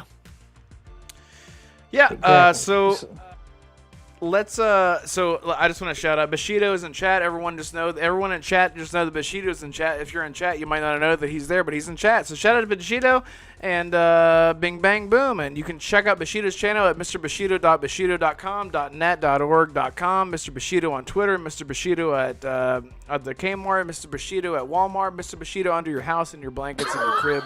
Mr. Bushido all day long, baby. Mr. Bushido. Shout out to Mr. Bushido. Is this your Rick and Morty application? What is the what? I have no idea. Bushido wanted me to shout him out. I just want to let him know that he's loved hard. God. So, Mr. Bushido, love him. Interdimensional cable take. Yeah, and we lost a viewer after I started doing that. So thanks a lot, Mr. Bushido. Shout out to Mr. Bushido for letting the one guy get out of hand, to get out of here. And then also Arcane just wanted to mention that we did not bring up the Witcher Netflix drama. Yeah, the last season of The Witcher. Yeah, baby. Okay, Yeah, we the had to last- talk about this. Let's So try to make exciting. this short and sweet. Exciting for the last season. I'm the so the only excited the that only it's over. season. Yeah, the only season that's coming out. There's no more seasons after season 3. Yeah. No, they butchered that series. They killed it. Like Lauren Hisrick is horrible. I hate her. She's done good stuff in the past. I shouldn't say I hate her. I don't know her. That's really mean of me. As a creator, she's done good yeah. stuff in the past. Yeah, her But creative you- decisions. Yes. But you can't take Henry Cavill, who's literally played the game Witcher 3 twice. He's beaten it twice, and he loves the books. He's read all the books, I think, a couple times as well. And you just completely lose him because you want to leave your own footprint on The Witcher. Fine, you leave your footprint by making a phenomenal adaptation. That is your footprint. Don't throw in your stupid Yennefer arcs that make no sense. Yeah. I hate. I'm the gonna TV kill show. my I hate daughter. the Never mind, TV love her show. again. Yep. I It's, hate the TV show so much. Yeah, like they for everything. The only thing The that Yaskier they song did was good. right. Yeah, the Yaskier song was good. The Toss a coin. best part about that show, that was the most accurate part of that show, was Henry Cavill as Geralt. He nailed that character up and down, like absolutely flawless. And I'm not being hyperbolic, and I don't think anyone else out there on the internet is either. He is so he is like, it's sort of like, I'm trying to think even like his role in Superman. I'm trying to think of other roles where He was great at. Yeah, he was fantastic as Superman. You I ca- just wish that Zack Snyder. I know some people really like Zack Snyder. I don't like his take on the universe personally. But still, as far as casting goes, I think the casting in the Snyderverse was stellar. Yeah, it is one of those roles that will forever be diminished. Well, what I'm trying to say is that I think that whoever steps into his shoes, and I think it's Liam Hemsworth, which, whatever, we don't know what's going to happen with him. No disrespect to Liam Hemsworth, but Yeah, it's just that you're he has filling the shoes of a shoes. giant. Yeah. And you're filling impossible shoes. Yeah, I feel like if you're just someone who's not doesn't have your ear to the ground with this kind of stuff, this type of this type of recasting does not happen in modern day television. People usually have contracts that they have to fulfill. Henry Cavill had a 7-season contract for this entire. Oh, I didn't know that they series. announced. I thought they announced up to season 5 that was possibly happening. It was 7 seasons. No, they had a is what- 7-year plan. They had a 7-season Sev- plan where Henry Cavill's only condition was that they keep As faithful long as to they the source material. Yep. Year and they 7 did year it. or 7 season? 7 seasons. 7-season. Okay. And so he said, I didn't know that. He said, I will stay true to this contract. The only thing I love the series so much. I've read all the books. I played the game twice. I want to make sure that we stay true to the series. And then they didn't. And they go, if that's how you feel, that's how you got it. He's like, it's not about how I feel. You have literally taken liberties that have fucked this whole entire narrative into oblivion. All you had to do was follow it to the T, and you would have been fine. But you didn't. And I'm so passionate about it because I look at my necklace. Okay, look, Max said it earlier whenever I was off camera. He mentioned that Mass Effect, The Witcher 3 is the best RPG of all time. Besides it, those two stand neck and neck for me, for different reasons and for all the good reasons. It's Divinity too, but that's fine. RPG role playing in general, right? Yeah, I totally understand you. Yeah, Divinity's awesome. But the fact that this show was sort of like this could have been the Last of Us TV series if they were to have stuck with it and just it would have been that, because people are like, oh, it's going to be the next Lord of the Rings and it's going to be the fantasy show, and they like, I don't care what anyone wants to say about woke, whatever the hell. The characters, a lot of the characters that were cast in the show even were not the same characters, regardless of their skin color or how they acted or their race or ethnicity or whatever. They were not the same characters, and they knew that. They wanted to take liberties and take it in another direction, and Henry Cavill knew that from the beginning. Especially like Triss. Like, I don't care that Triss and Bushido, yell at me all you want. She was not Triss at all. She was whiny and mopey, and I'm sad all the time. And Triss is not that character at all. If Triss had showed up as that character and came out being like, I'm going to do what I need to do, and you're going to get out of my damn way because that's what I'm going to do. That's Triss. She was not at all. She was like, oh, but God, the whole time. Which is funny because she's not actually a huge part in the books. Right, yes. Like, yes. she's really not that big of a role in the books, so... Yeah. It's like, if she was so popular because of the video games, why bring her in if you're going to take liberties? You know what I mean? It's like such a foot and mouth. I could go on that's and on why about this.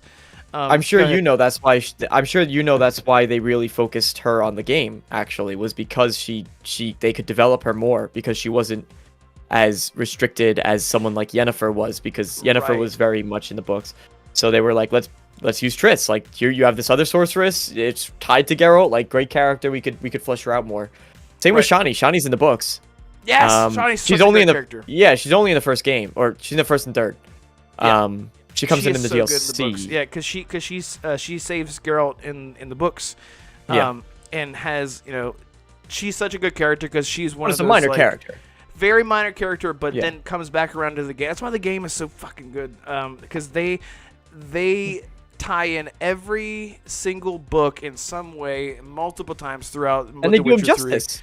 Yeah, throughout the whole trilogy. Same with I forget, because I always swap them in my head. The dwarves, Yarpen, Zigrin, and fuck. What's his name? Zoltan. Yes. Zoltan. Zoltan wasn't as in the books as Yarpen, so. Yeah, because Yarpen Zigrin was the one telling Geralt that he has to choose a side. He can't sit on the fence whenever they're riding in the back of the carriage. And the carriage, exactly. Yeah, I could picture that scene in my mind. It's crazy. And they're at nighttime, bro. Love it. It's so fucking good. He's like, you got to get off the fence, Geralt. And, anyway, so good. So, Assassin, you're probably asleep.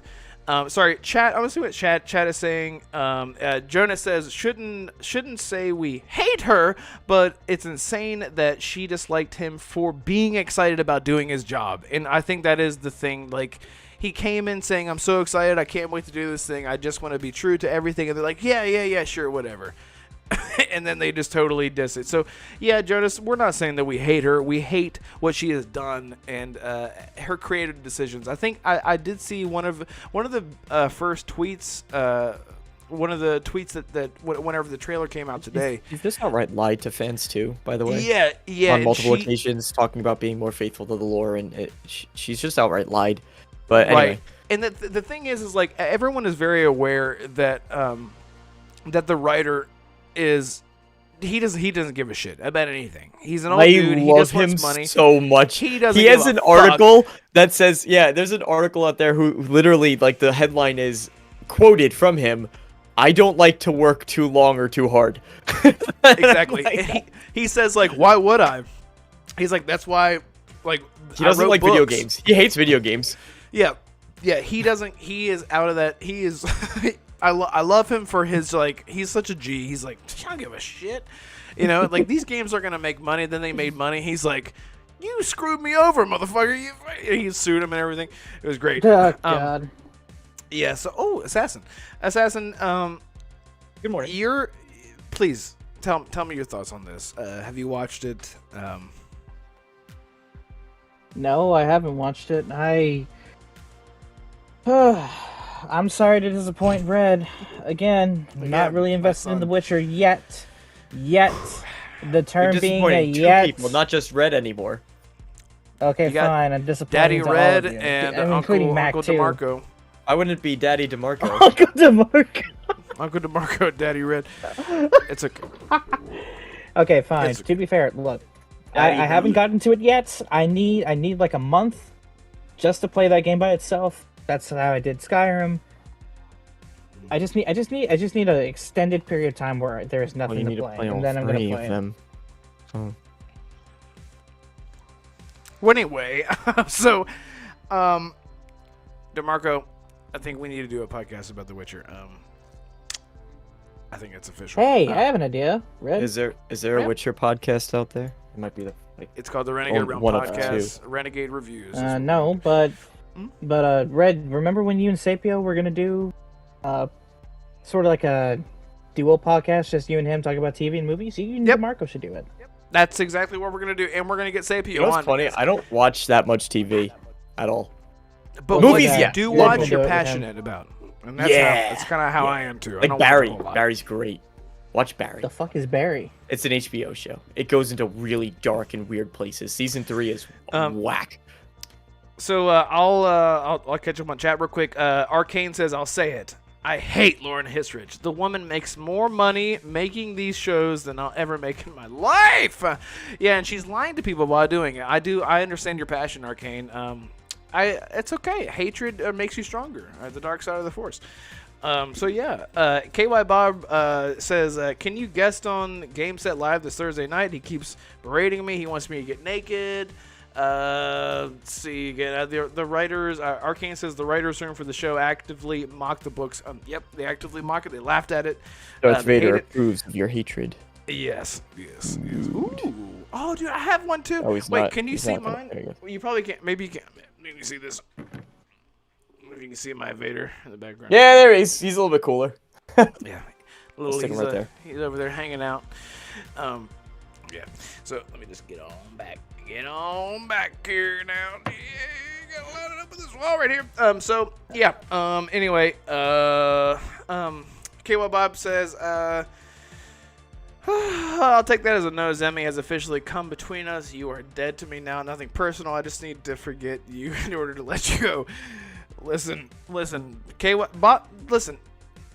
Bob, I want to help you out, okay? You need to have video podcasts. You need to get on there. You are a great presence on video. And look, there goes DeMarco. You're upsetting everyone. You're upsetting my family, okay? We're supposed to be a community here where we can get along. And now you got Uncle DeMarco walking out of here while my son is crying in a corner. Are you happy? Are you fucking happy? Huh? Are you fucking happy with this? Welcome to the Renegade Realm Podcast. Oh, somebody's got to clear. You're gonna make me cry if you keep yelling like that. Exactly. Look what you've done, Bob. You've just so fucking upset. That made a cool noise. Did you hear that? That sounded like a sword. I literally threw a toothpick and it hit this little piece of metal on my suitcase, and it was Sounded like a tiny sword clashing with another tiny sword. That was I mean, wonderful. to be fair, better you three being on a podcast than me, aside from this one. I don't know what you mean by that, but hey, everyone, that's the Renegade Realm Podcast, the Sweet 16, baby. Man, this was honestly like one of the most fun shows that we've had on this channel ever. It was a lot of heated debates. We're all still friends, except for Mac. I think that was his soft exit out of the show permanently. Just like Ultimus got kicked out of the show because he was apparently... I'm not going to slander anyone. I don't know what the hell happened. Bob, tell me down in the comments what happened.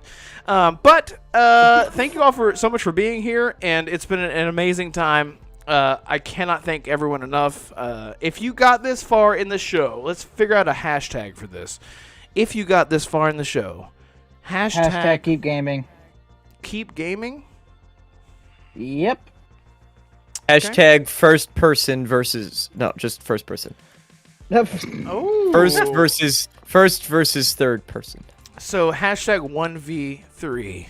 1v3. That's pretty simple. Hashtag 1v3. Okay. Yeah, if you got this far in the podcast, hashtag 1v3 in the comments down below. Just let us know that you made it this far. That'd be awesome. And Assassin, what will you be playing? What have you been playing? What are you going to keep playing this week? Well, now I gotta jump on Jedi's Fallen Order before Survivor comes out, so I'll be focusing on Star Wars. Nothing for the next 1 to 2 weeks, so that's what I'll be playing. Yeah. In terms of what I'll be doing, I already sent Red information for a video upcoming. I gave him everything he needs. Due to technical issues, I won't be the one doing the voiceover. It'll be him or Mac or DeMarco if you want to jump in and record. The scripts I send, it's up to you three, depending on who wants to do it, depending on the topic. Although it's going to have to be either DeMarco or Red for my Death of Forza video coming up later on. It'll be there. Other than that, nothing else, Red. But expect an Immortals of Avium video from us in the next couple of days. DeMarco, my friend, my good friend, what will you be doing? What new videos will you be doing soon? What are you been playing? What are you another doing? carpet What's moment? up? Playing Hades for the first time, which it is really good. You just don't run out of dialogue on that game. It's insane how much dialogue is in that. And it's all voice acted too. So like not all of it actually. There's one tiny thing if you listen to ambient spirits because you're in the underworld talking to one another. But those are like small side conversations that you come across once every like 3 runs. So, but yeah, fully voice acted.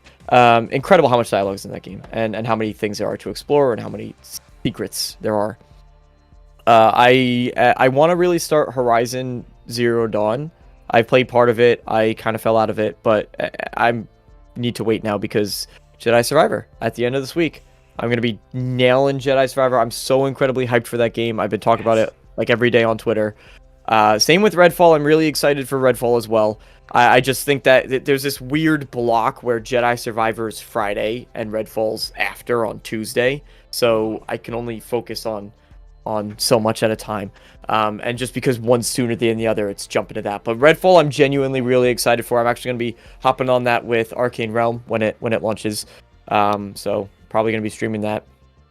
Immortals of Avium, now that I know there's some RPG mechanics in there, I'm really excited about that game.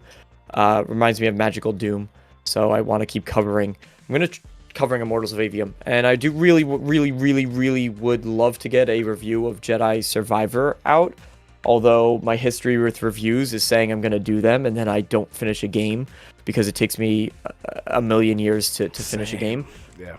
That's why I'm doing an impressions video, by the way, earlier. Yeah. That's what I meant by an impressions video because you can get it out and just be like, here's how I feel. And then 2 weeks later, you can say final review, final thoughts, Yeah. So like Hogwarts Legacy, I swore I was going to review it. I even canceled plans to go like travel a little bit out of state. Because I was like, nope, gotta do it, and I just never ended up beating. I still haven't beaten Hogwarts Legacy, so even though I really like that game, same. So I'm gonna try really hard with Jedi Survivor. But Jedi Survivor, Redfall, those are gonna consume me for the next couple months, probably. Yeah, and same for me. I'm catching up on my backlog. When I say back, I'm gonna just call it the list from now on, just so everyone understands. And I am about 2 hours away from finishing Saints Row the Third. Speed running a lot of these games because I'm trying to finish the games that I have paid money for. Okay, so if everyone's wondering why the hell are you playing that game, it's so obsolete. Damn right it is, but I paid money for it. I want to say that I beat it. It's a mental block, and I am doing damn good at because I finished San Andreas, and fuck, I could never have deleted a game quicker after beating that game in my life. God. Anyway, yeah. So that's what I'll be doing is playing games that I'm trying to finish. That way I can do what I love doing is sort of focusing on sort of living in the games like I used to. I want to play Skyrim again, but I have sort of locked myself into a prison that is the backlog. But I don't know how to describe it. It's a whole thing I can get into later, maybe on the next episode. But you can find me at Red Wolf Renegade on Twitter, the only Red Wolf Renegade on Twitter and on YouTube. And since you're on YouTube, you found me and share us out. And everyone in chat, thank you so much for being here. It looks like there's at least 5 people in chat. And DeMarco? Yeah, one quick thing. Jedi Survivor available to preload now on Steam. Just started today, and Redfall on Xbox Game Pass. You can preload that game as well. Is that only on the Xbox app for Xbox users? Only on Xbox app. Yep, only on nice. Xbox. Okay, is the same for Xbox app for Jedi Survivor? I wonder. PC. Okay. No, Steam. I don't know. I know Steam is preload today. I don't know about other areas to preload Jedi Survivor. Oh my god, it's awesome. Sorry, it's PC so player. Big. It's so fucking big. So yeah, everyone, thank you all for being here, and remember to when the video goes out, try to share this out wherever you can to everyone because tonight was such a fun night, and this is this is sort of like an evolution of the podcast.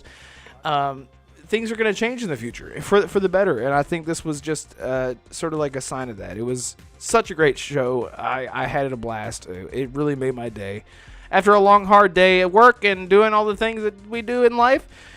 And yeah, DeMarco, anything else you want to say about? So you were saying something, or I was saying something, and you were saying something. Yes, Steam weirdly says Star Wars Jedi Survivor is now available. Install the game to start playing.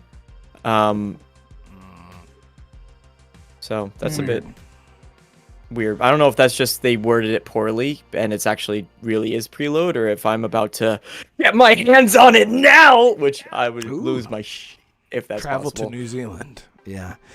And Assassin. No, anyway, you I'm excited to get your video on. And excited that's the thing. You're part of this show now, and I'm could not be more appreciative of the sacrifices that you've had to make to be here. It seriously means a lot, and I'll say that in front of 5 people. Whoever else is here, but whoever else. But seriously, it does mean a lot. Yeah, go ahead. I got a lot more videos coming, Red. So it just depends on who wants to read the script. The only thing I ask is just you get all the credit. Be sure to let people. Yeah. Well, just say written by me and then voiced by whoever wants to do it. Yeah. Well, you'll see my face because I'll be on camera because I need to get it up. Okay, perfect. Jonas says, laughing face with a sweaty tear, and he says, "Catch you guys later. Looking forward to more not so European time zone friendly episodes." Oh, Jonas is in the damn. So he's like it's like 4 a.m. for me. Or whatever, probably. And Arcane Jesus. says, "Good night, guys. Great show. Love you." Well, he didn't say that, but I love him or her. Okay, whatever.